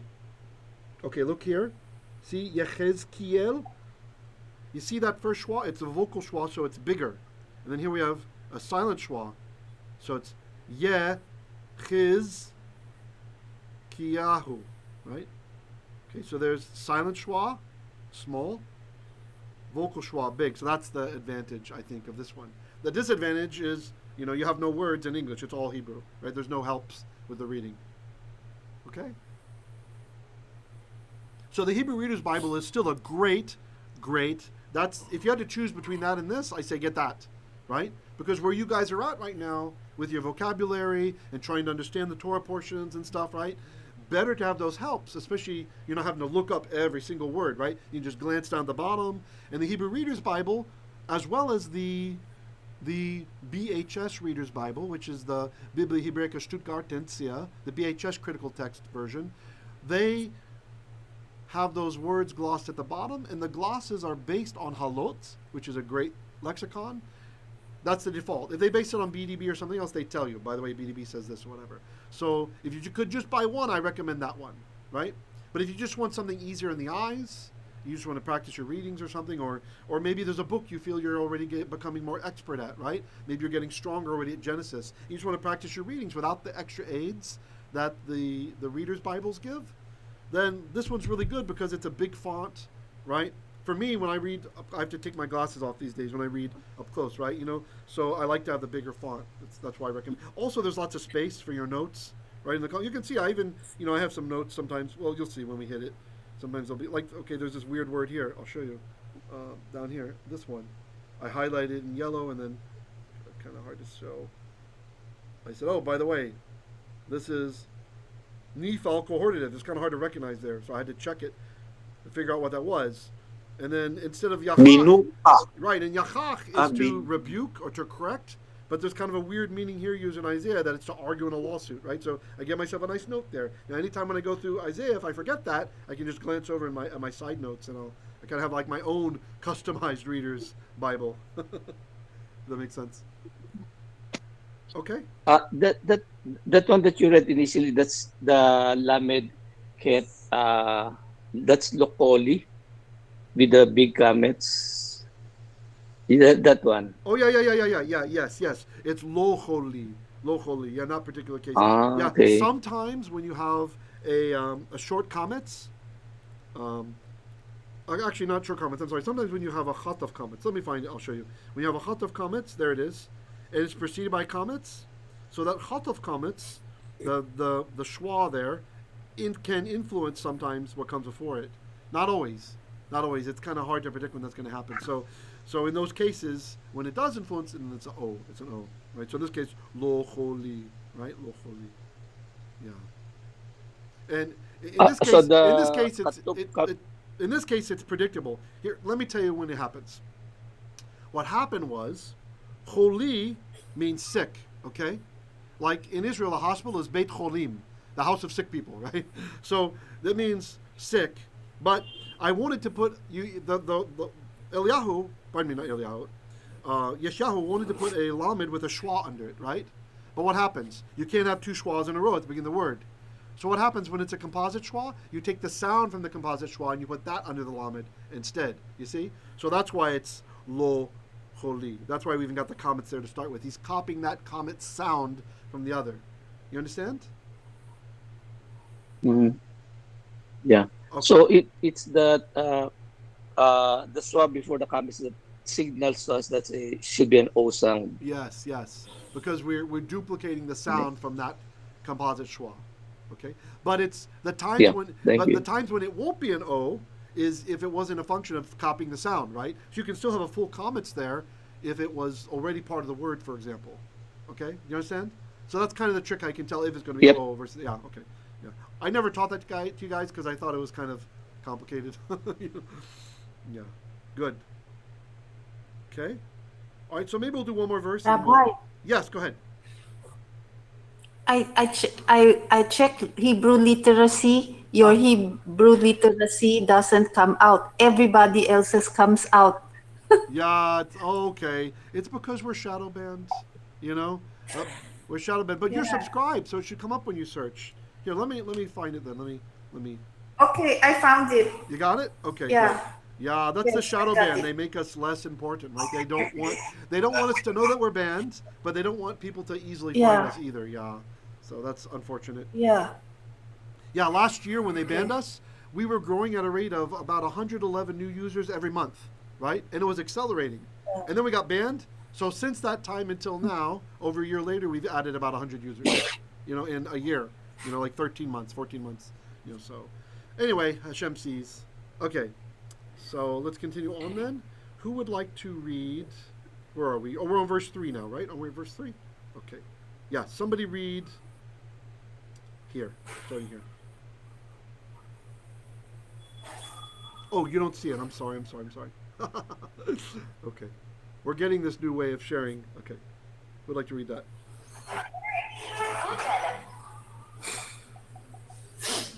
Someone read who hasn't read yet. Actually, maybe I'll read it. Can I read, Rab? Yeah, you read it. Go ahead, please. Yes. Read. I start there after the Yes. pasok. Yada, shore, konehu, vahamor,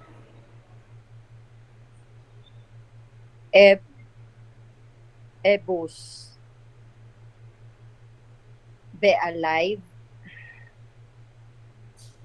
Israel, Yisrael, lo, yada, yamei, Look again. lo. No, look again. There's no yod. Ami. Ay, sorry. It's okay. Ami, Good. lo,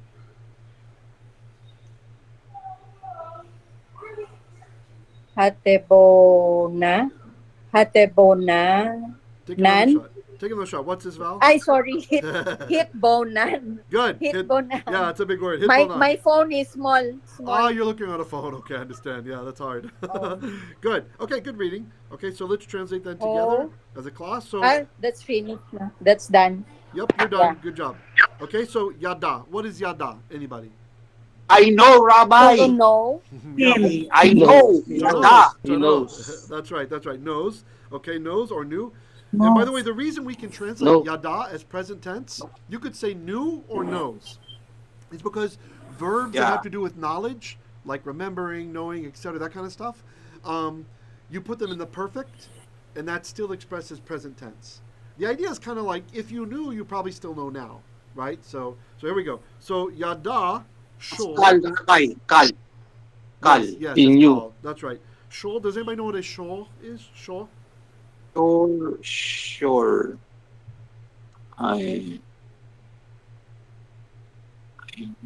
Ear. Nose. A shul is an Give ox. ear. It's an ox. Okay. So Donkey. not donkey. Ox. Shul. Ox. Ah. It doesn't have to be an ox. It can be some other kind of male bovid, but here traditionally it's rendered ox. So yada shul, an ox knows. Konehu. Okay, so kana with a hey means to acquire or to buy.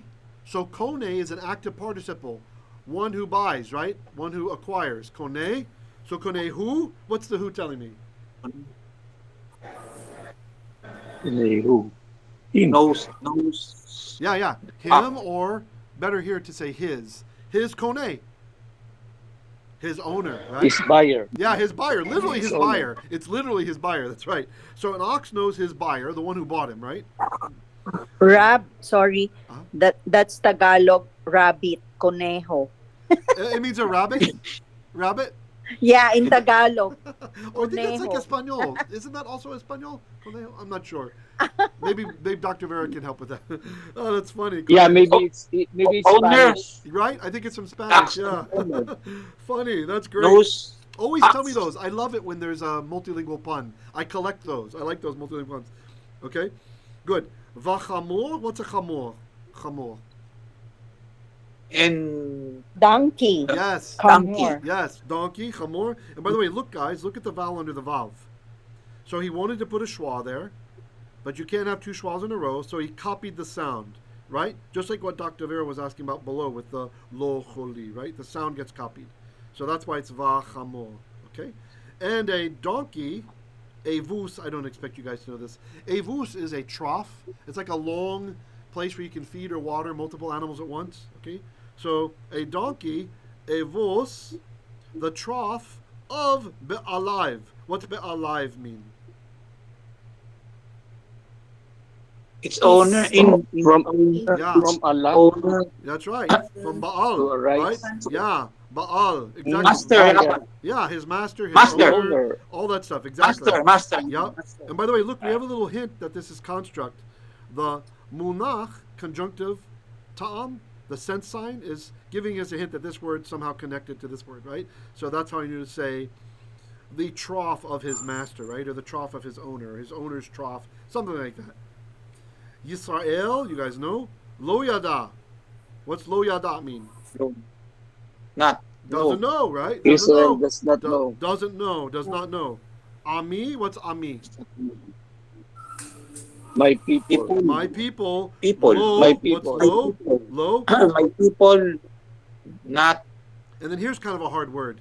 Hit bonan. Who knows what the root of this word is? It's kind of hard to find. Can anybody get me the root from this word? Itbonan. It's a How hit. about bana? Is Hitpael, that a Rabbi. word? It says Hitpael. Yeah. Hitpael. That is That's the binyan. Very good, Tom. It's a hit el binyan. So we know that hit is important. Hitpael because of Good. Good. Yeah. Okay. What about the root now? Bonan. Banan. Flex. Now look, you That's could banana. guess. You could guess by Hebrew parallelism. This is poetry, and poetry oftentimes has parallel concepts. So back up. Lo yada is what's going to be in parallel. They don't know. Okay, so it has something to do with the mind. He's restating it. Lo yada ami. So we started to look shor konehu, right? So yada shor konehu. An ox knows his master, his owner, the one who bought him, and a chamor parallelism. Parallel with that, a chamor, by extension, also knows, we're using that same verb, yada, doing double duty, the evus ba'alav, the trough of his master, right? So that's two parallel. Now we have another set of parallels. We're going to have lo yada ami, my people don't know, and what about my people? They also do not something of the mind. Tom's right, it's hitpa el binyan. What do you think the root, even if you can't guess the root, what do you think the meaning has something to do with? Does not, Rabbi, does not reflect. Okay, that would work. That's a good guess based on the parallelism. Does not reflect. So I'll just tell you, the root is bean. It's hard to see because the yod has changed into a vav. Understand. Yes, very good. That bean means to understand. That's right. Bean means to understand. Bina is understanding. Like a wise person has bina. They have understanding. It means they're able to figure out things, right? And in this case, this is a weird. What happens with the last noon has reduplicated. Right? So this is actually a hit pol pal. Okay, so it's not a normal binyan, but you're exactly right. It acts like hit ba'el. It's part of the hit ba'el group, Tom. Okay? So this particular verb means to act intelligently. Discernment. You could interpret it as to discern. You could interpret it that way. I believe Halot says to act intelligently or to behave intelligently, which discerning is part of that. So that's a valid translation. I'm just going to lean on Halot here. I'm going to say they don't act smart, right? That's why they're not discerning, because they're not acting smart. But you could make a case for discerning, absolutely. Okay? Nice. And maybe I'll just give you a really quick intro to the next verse, and then we'll talk about maybe doing that another time, because we're almost at 6:30. So just to go on, by the way, any questions on verse 3, what we had so far? Isaiah is beautiful. The language is amazing. There's so many play on words and connections to other scriptures, right? Like we saw the nice inclusio with the Hazino in Deuteronomy. Just a very delicious book. So, but that's a hoy. Hoy, hoy, hoy, alas. Or pay whoa. attention. Yeah, pay attention. Whoa, like a whoa. Yeah. Right? Whoa. Yeah, in Tagalog, when you want to call the attention of someone, you say hoy, hoy. Or something like that. Interesting. Maybe it's from some Hebrew in the back, right? Very interesting. Yeah, hoy. Hoy it can be like getting attention, like Doc said. It can be like alas or whoa, like woe is me. Hoy Lee, woe is me, right? So hoy, whoa. It's a whoa. He's getting the attention and he's saying bad stuff is going to happen. Okay? Goy chote. What do you guys think that is? Goy chote. Goy, what's goy? Goyim, Gentile. Nation. Rabbi.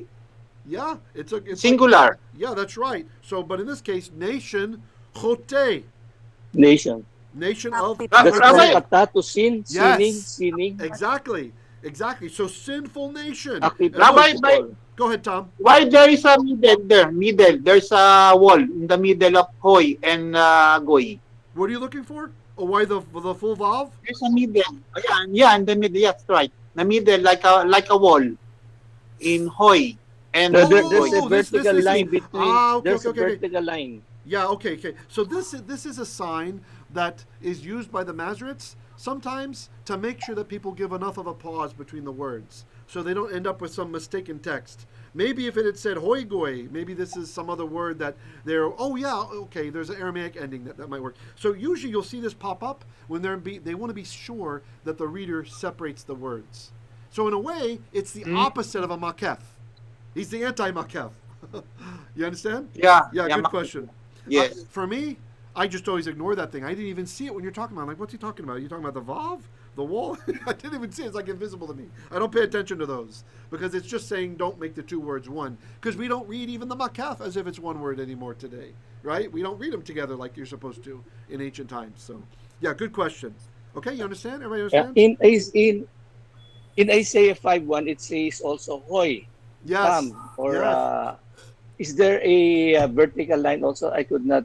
I don't have a Hebrew Bible. I don't remember. I can check super quick. Let's see. Okay, 5. Okay, let's see.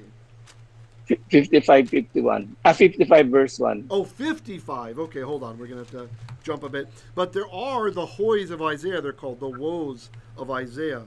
Right? So you see here we're 55. 55, which verse did you say? Verse 1. Okay. That was kind of cool. Single turn. We ended up on 55. 55 verse 1. Okay, hold on. Let me move it. You can't see. Hold on. Let me move so you can see. Okay. Hoy. Oh, it doesn't have it. Oh, because he doesn't even need it. We have the yetiv. The yetiv is a disjunctive accent. So he's yetiv, yeah. There's a yetiv. So we don't even need it, right? He's already telling us, don't worry, it's not connected to this word. Yeah, good question. Yeah, they're the woes of Isaiah. Isaiah's woes. Yeah. And then let's go back where we were. Let's see. Let's look at our hoy here. Hoy has a conjunctive accent. So you can kind of see why that was needed, right? Because when you have the munach, it's telling you I'm somehow connected with what follows. So the sense of hoy is that it's connected with what follows. Why is he saying woe? Because goy, pardon me, my pen is delayed. The video is delayed. Because goy chote, because sinful nation, right? But they had to put this in because this is not a disjunctive accent, but a conjunctive. So it's saying, yes, it is related in sense to what follows, but it is not related like this one is, in that this guy is actually a construct state, goy chote, literally nation of chote, nation of sinfulness. So great question, Doc. That was fun to investigate that. Everybody followed along? Why we need the mark here that Tom was asking about? It's just saying, even though you have the conjunctive accent here, don't read it too fast. So the ancient readers, so they wouldn't read Hoy goy chote. It's not like one word. It's not one word. It's the opposite of a makef. He's saying this is not connected in reading. It is connected only in sense, only in the idea of what follows. Nice. Very nice question. I never thought about it. Yeah, you made me think about it. that's true also in English. They say, hey, pay attention. You don't say right away what they want to pay attention to. Right. You want to give them a pause for a second, right? Pause. so that you really can pay attention, right? Good example. All right, so whoa, goy hote, sinful nation, keved avon. So here we have again Hebrew parallelism. Happens a lot in poetry. People. So these next three words are related to what comes here. And by the way, look guys, a yetiv. The yetiv is disjunctive. He's telling you, I'm breaking apart from goy chote. This is another section here. I'm breaking apart from it. Keved avon. Okay. What's People. People. Keved. Who knows what keved means? Keved, kabod. From kabod. Kabod is holy. Heavy. Good. Heavy with sin. Right. Heavy with sin. Very good. With sin, very good. or transgression. Yes, with transgression is better. Heavy Transgression. With avon. What kind of a sin is an avon? Right. Yes. What kind? So what Isaiah May is I doing? ask if that? Go ahead. Yeah. Go ahead. Sorry. Go, May Ted. I ask if that is from kabod? Kabod. Kavod Glory. is related. Kavod is related. It is related. Oh, Yes. okay. Kavod Thank is you. related. But better to think of the commandment from the 5th commandment in the Aseret Daborot, the 10 Commandments, where it says Kibed, which is PL. Make heavy et avicha ve'et imecha, your father and your mother. Make them heavy. Make them weighty in your life. In other words, honor them. Right? So in that case, It's not to make them fat. To be heavy. Right. Doesn't mean make them fat. Right. But to give them honor, make them count in your life. Don't make them kalal. Kalal means, what does it say? What does Hashem say He will do to mekalalecha, to Israel? Those who make you light, who make you kal. Like we have the kal binyan, the light binyan, or like Rav Shaul says, kal vachomer, light and heavy, right? Not meaning light like this light, but like not heavy. Mekalalecha aor. Those who treat you lightly, aor, I will curse. And a lot of the goyim, they don't realize it's not just those who curse you, I will curse. Yes, that is one way to say curse you, right? But it says those who treat you lightly, mekalalecha, or I will curse. In another place it says me'orecha, those who curse you, or I will curse.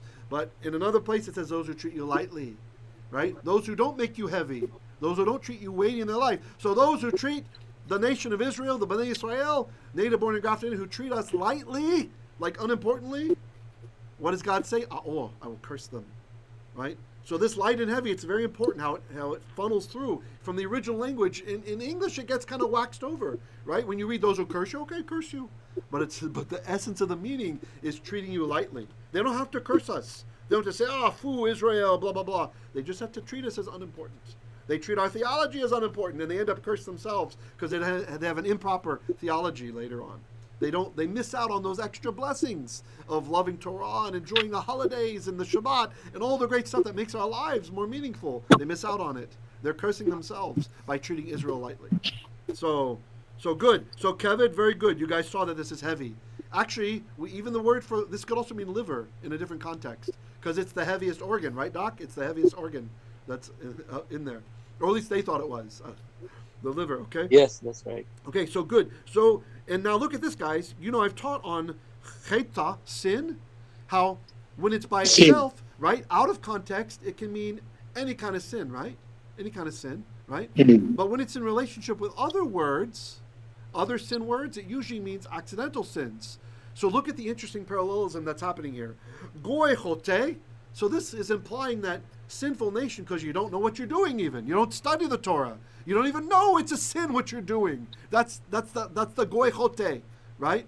If it was by itself, it would mean any kind of sin. It would just mean sinful nation, right? It would mean like, yeah, you're doing all kinds of sins and you know you're doing them.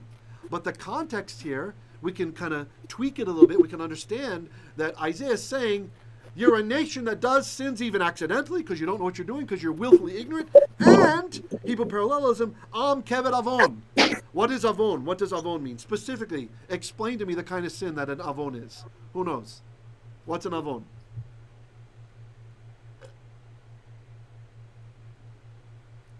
So Dr. Dever said iniquity before, which is correct. But what is iniquity versus sin? What is iniquity? Iniquity is intentional sin.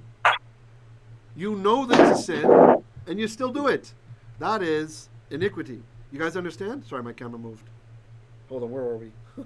Yeah, just like transgression. Transgression is you know it's wrong, but you still do it. Good. The problem is, Doc, I think most people don't know. that that's what transgression is. I know most Americans, and you say, if I were to ask most native English speakers, hey, what's the difference between sin and transgression? Some kind of poetic word for sin? Most people don't know. They don't know, right? So even when you have a good translation in the English, oftentimes people aren't forced to think about why this different word, right? But you're exactly right. Yeah. So transgression, avon. Go ahead.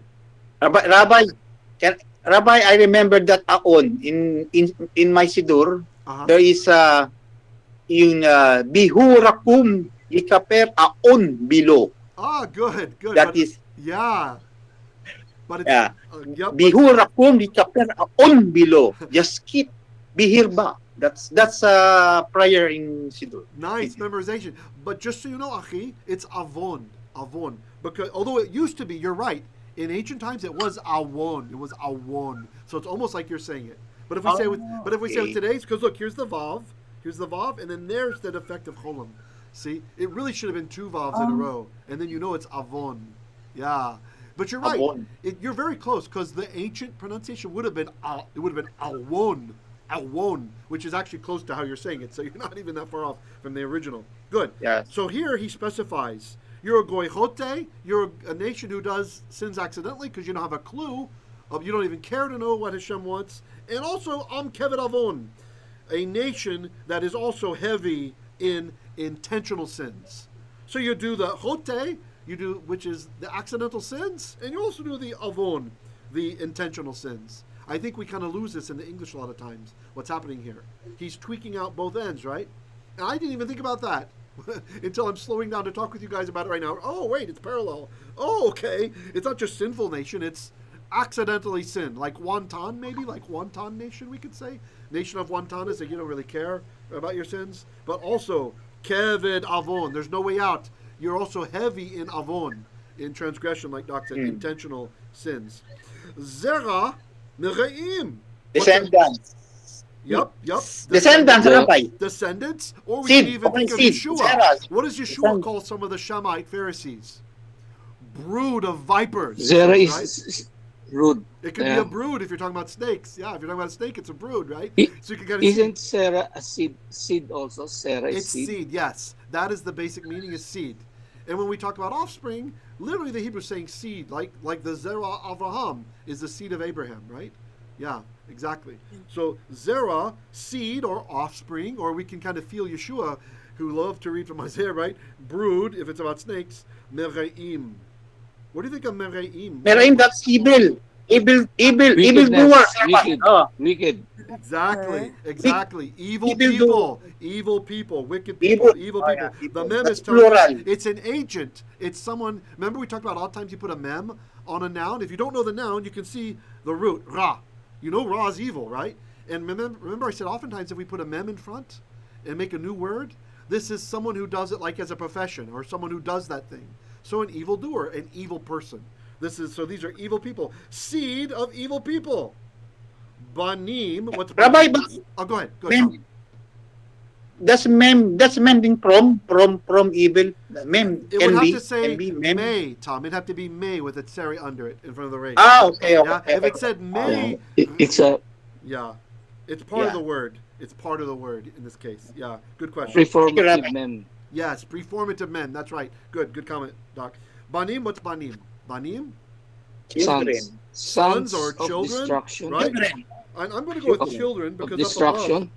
Yeah. Okay. Yes. Mashchitim. Very good. Mashchitim can mean destruction, destroy, right? Or ruining, right? Yeah.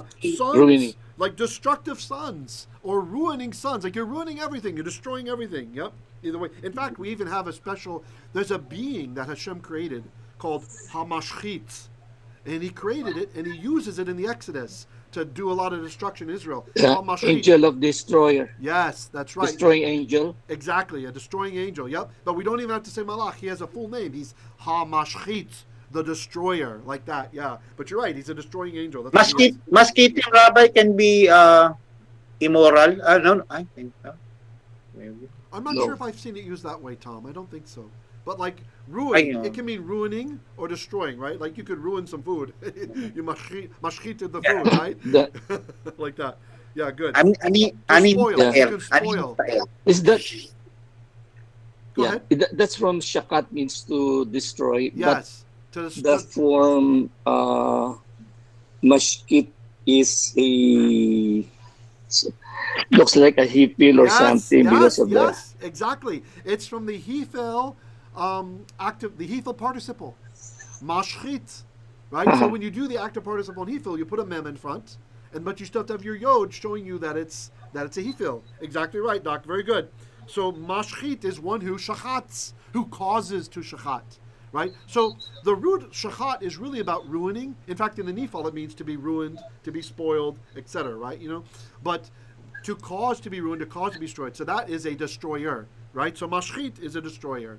Right? Mashchitim, it's a verbal adjective, right? When you guys think about participles, they're really adjectives, right? They're verbal adjectives, so it's modifying banim. What kind of banim?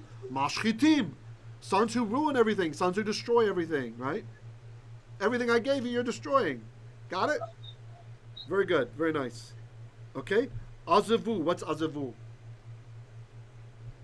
Azab, to forsake. Yeah. From azab to forsake. Very good, that's right, from azav. Right? They forsook, or they abandoned. Right? Eli, Eli, lama azavtani. My God, why have you azavtani? Right? Why have you abandoned me? Et Adonai. They abandoned Adonai. And by the way, notice, folks, notice there are no pointings to read it as Adonai or to read it as Elohim. So this is one of the examples in the Tanakh where it truly is the Tetragrammaton. Right? Many other places, when the Masoretes put Adonai or the vowels for Elohim on it, they're saying the way we memorize this is as Adonai, but there might have been some overzealous scribes who actually wrote in Yod He Vav He because of times when people were calling, for example, El. They were saying that El, the head of the Ugarit pantheon, is the one true God, right? His name was El, actually Elu in Ugaritic, but in Moabitish and other dialects, El, right? So they called him El, and so it tricked the people, right? Oh yeah, we serve El, and that's El also. So sometimes some scribes, they would say, no, Yod He Vav He. Right? And then the Masoretes say, wait, but it's been memorized as Elohim or El. So they put the vowels under there for that. Here we have a nice example where it is the actual Tetragrammaton, but of course we still don't pronounce it. This one would actually be, we default to Adonai, okay? Niatsu. Oh, go ahead. Spurn. Niatsu. Spurn. Go ahead, Tom. Doc. Yeah, you're right, Tom. Doc, go ahead. Is asbu sound? Does it look like an imperative or? Which one? I'm sorry. Does what look like imperative? Asbu. Oh, azivu. No. This is a call. Azivu. Third person perfect. Yeah. Plural. Azivu. Okay. Right. If I wanted to make it imperative, I'd have to have a chatav patach under here. Right. I'd say azvu, like that. Right. So. Yeah, so it'd be yeah. So the vowel here would be different. Same consonants. Yeah, almost. Yeah, same consonants. Yes, exactly. So abandon. Yeah, exactly. That's right. Okay. Et Adonai, niatsu. So you're right. Niatsu. That is Rabbi. That is Nepal. Is that Nepal? That's a peyod verb from yatsa. Yeah. Spurn. It's peyod. Yeah, ya'atz. Yeah, ya'atz. Yep. Ya'atz is to spurn. Yep, exactly. So they spurned. Who did they spurn? Et Kedosh Yisrael. What's that? The Holy One. Holy One, yes. Israel. Yep. Everybody sees we have a miracha, a conjunctive accent, a conjunctive sense sign, and this is construct. The Kadosh became Kadosh. Kadosh Yisrael, the Holy One of Israel. And we're almost finished. Sorry, I went late, guys. It got a bit exciting here. Nazoru Achor. Okay, so the root of this, I don't expect you to know. The root is zar. Zar. Okay? What does zar mean? What's a zar?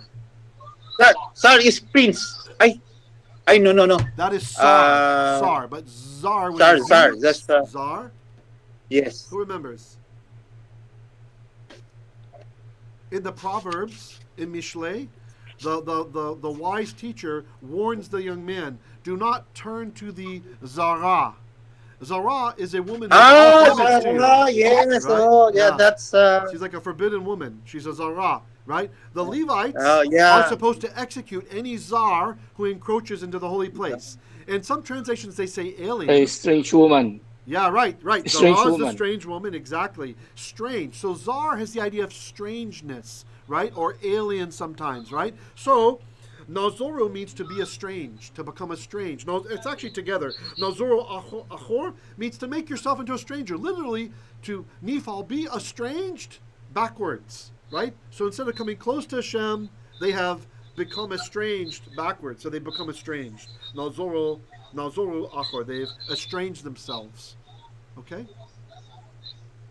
And I think that's good. We'll finish with any other questions or comments, you guys, and we'll finish with that. No more verses for tonight, as it's almost 7. That's a very clear, Rabbi. Very clear and understanding. Baruch Hashem, I'm glad you guys liked it. I enjoyed it. We had. Do you guys have any questions on that last part about any of the grammatical forms or anything there? On that last, we did verse 4. We did through verse 4, right? It's nice, right? All the parallelism and it Isaiah is very deep. You got to go slow. You got to stop. Yeah. Look at the best book. Yeah, read it a few times. Even if you know every Hebrew word, you read it a few times. Think about what's in parallel. How are the words helping to define one another, right? All that kind of stuff. He's a master. And not only is he a great prophet, but he was actually very educated. You can tell from the language he uses. He knows goldsmithing terms. He knows farming terms. He knows terms of the royal court. This was a nobleman's son who became a prophet, actually. And you can see it in the language that he uses. So, very, very detailed sometimes. You got to, what is this goldsmithing term? You look it up and, I don't know goldsmithing, so you got to find out what is this weird word. And Rabbi, you know what English means. Go ahead, what, Tom? Rabbi, means more Christians say that is a messianic prophet, Isaiah. Well, sure, lots of it, right? There are many prophecies. He's a messianic prophet. Because you can see Messiah. Sure, lots of messianic stuff. I agree. I fully agree. And this is actually, I think, why pastors are more likely to learn this verse than the Torah. They'll focus on Isaiah in seminary, right? Because it's, trying to shore up the messianic stuff. Whereas, of course, because we had the Torah as foundation today, you guys immediately saw the parallels to the Ha'azinu with Moses, right? Isaiah's tapping into that. He's saying, look, you all were supposed to memorize Ha'azinu v'shamayim v'hadabera. You're supposed to memorize it because it warns what happens when you break faith with my covenant.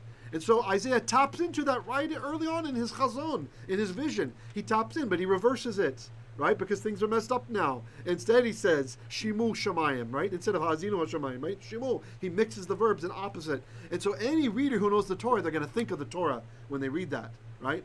But when you don't have the Torah, a lot of the richness is gone. We miss those connections. He's saying, because you all knew this, now here, come and get it. You're going to get punished now. You should have known you're supposed to memorize the psalm that warned you, but you don't even know. You become an am chotei, a people who sins because they don't even know what they're doing. All right. Rabbi, can I comment, Rabbi? Sure. I think Prophet Isaiah was already familiar about Devarim, Ha'azinu, Hero, Evans. Yes, very He's educated very familiar. prophet. Absolutely. Yes. Absolutely. He knew what he's doing. God chose him not just so that God could tell him every word to write. When God chooses prophets, he chooses them. Their whole lives have been part of his providence. He made sure that Isaiah was exposed to goldsmithing and all these things so that when the Spirit would move with a certain feeling, Isaiah could put it to words, right? So the prophet is part of the prophecy as well as God. God sometimes tells him exactly what to say. Sometimes he gives a thought to mind and the prophet chooses the words. So each prophet has his own style. That is part of what that prophet does in his life to be an imager of God, a tselem Elokim, to act out his role as an imager. Nice. Any other comments or questions before we conclude today, guys? Anything else? Wait, right? Yeah, actually, go ahead, Biggie. Vikoy first. Thank you, Doc. Papa. Thank you po. Nazor, is this stative? And what's the meaning of akor again? Nazor, is Nazor stative? Yes, it is stative. It is stative. If you put it in a participle form, it can be stative, right? That your state is that of an estranged person, right? In this case, it's nifal. It's nifal expressing that you have become zar. You become zar. They become zar, and then achor means backwards. Backwards, like David prays in one of the Psalms. He says, "Fill their faces with shame, and may they walk achor, backwards." Right? They're walking backwards, like submissive. They don't want to turn their back on the person they're getting away from because they're scared they're going to get stabbed in the back or shot with an arrow or something, right? Let them walk backwards, like as a defeated enemy leaves, showing its humility before the king. Yeah, so achor. So they have become estranged backwards is literally what it's saying. Yeah. Thank you po. Yeah, Thank you po. instead of advancing, they are deteriorating or Exactly. they, yeah, That's the imagery. and You then see the powerful imagery, right? Oh, go ahead. yeah, yeah, and also yeah, that's right. I think remember in Jeremiah 20, chapter 7, what Vicky shared to us yesterday, that it says, yet they did not obey or incline their ear, but walk in their own counsels. Okay, since that day that your fathers came out of the land of you, I have sent you all my servants and the prophets daily rising early. So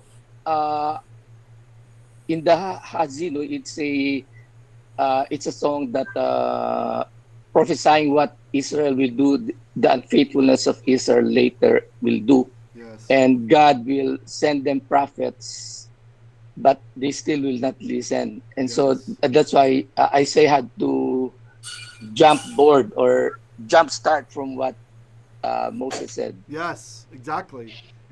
And we were supposed to memorize the psalm. But of course, the people hearing him hadn't memorized the psalm, right? So if they go and find out what is this, look what a time bomb he built in for these people.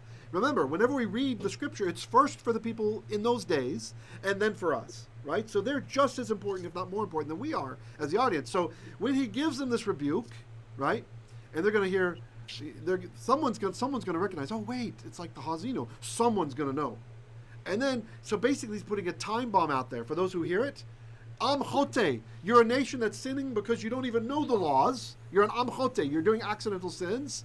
Why? You didn't even memorize the Hazino, right? The thing that warned you that when these things happen, when you turn away and break faith, then all this bad stuff's going to happen to you, right? So it's a beautiful time bomb when you think about the original audience. Someone from the thousands that hear it's going to be, oh wait, my grandfather told me the Hazino Shemai V'Adaber. It's like that, and it's like boom, right? It's like delivering a message to someone. Can you imagine a Josh from Yesh'yahu? It's delivering a message, and they don't get it right away. It takes a while. It's a time bomb. It's going to go off later. Boom. When you're talking to people, it's getting spread around. This crazy prophet saying all this stuff. Oh, it's true. We are Amhote. We didn't even obey that to memorize Hazino, right? So yeah, really, it's so powerful. Yeah, the prophet is so amazing. Just there's so much packed in there. We could read it a bunch of times and still miss all. Oh, by the way, I think I made a mistake on you asked the imperative form of Azav. I think it would have been actually, it'd be Izvu. I'm sorry, with the Chirik. Izvu. I started thinking about that.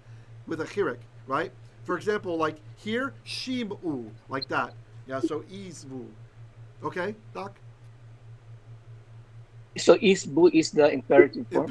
Imperative plural, yeah. But the same consonants, yeah, same consonants, okay. Exactly.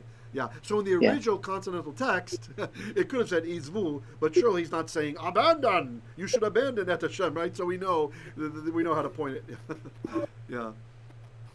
Okay. Any other comments or questions?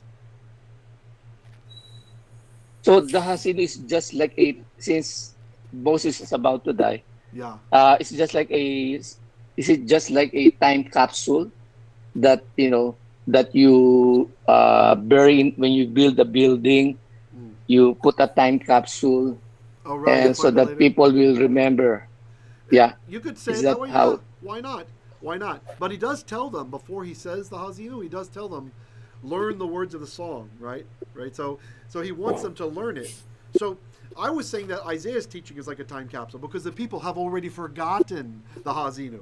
They've already forgotten the words of Moses, right? They don't even know. That's why we were called then an Amchote, a people who sins accidentally, right? Because remember, Chata in context of Avon means accidental sin, right? You sin accidentally, and you also are pardon me, Goy Chote, and you're also an Am Keved Avon, right? And also people who are heavy in intentional sin. You got accidental sins and intentional. Why accidental? Because you don't know the Torah. You don't even know the Hazinu. So I think that's why I was saying this is like a time capsule. He's delivering it to them. They're going to go back and research. They're going to find out. Someone's going to know, oh, yeah, the Hazinu. This is an inclusio. This is like that Song of Moses that we were supposed to memorize.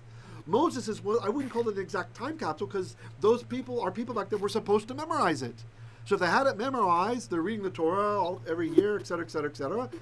They know what is sin, so they're not going to do cheta, accidental sin. They know. But because they didn't, Isaiah is putting a little time capsule out there. They're going to discover the Hazinu and splat all over the face. The time capsule, or time bomb, maybe we'd say, explodes.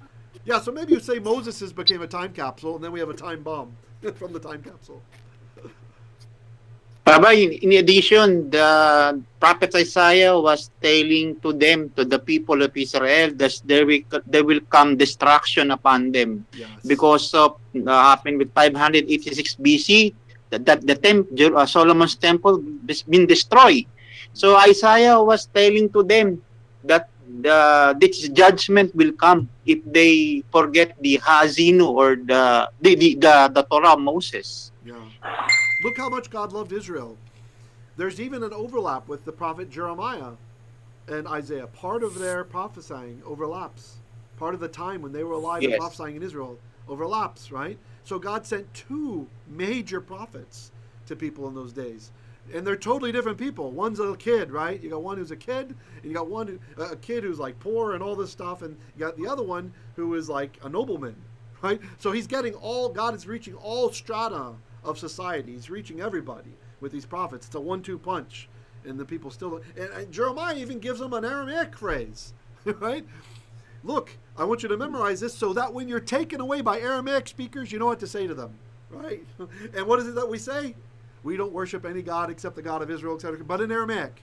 So the people are really getting prepared. This is going to happen. And by the way, the phrase you're going to memorize is going to be the reason why you're there. It's going to remind you why it's there. So, yeah, really, really good stuff in the prophets. I hope you guys are starting to feel at your level of Hebrew now. Don't be discouraged. You don't get all the words. You don't get everything that's happening. You forget something. But I hope you're starting to see that. I'm seeing a lot of your minds are alive.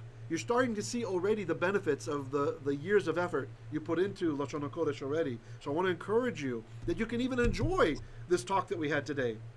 It's because of what your experience in Hebrew already is. So don't quit.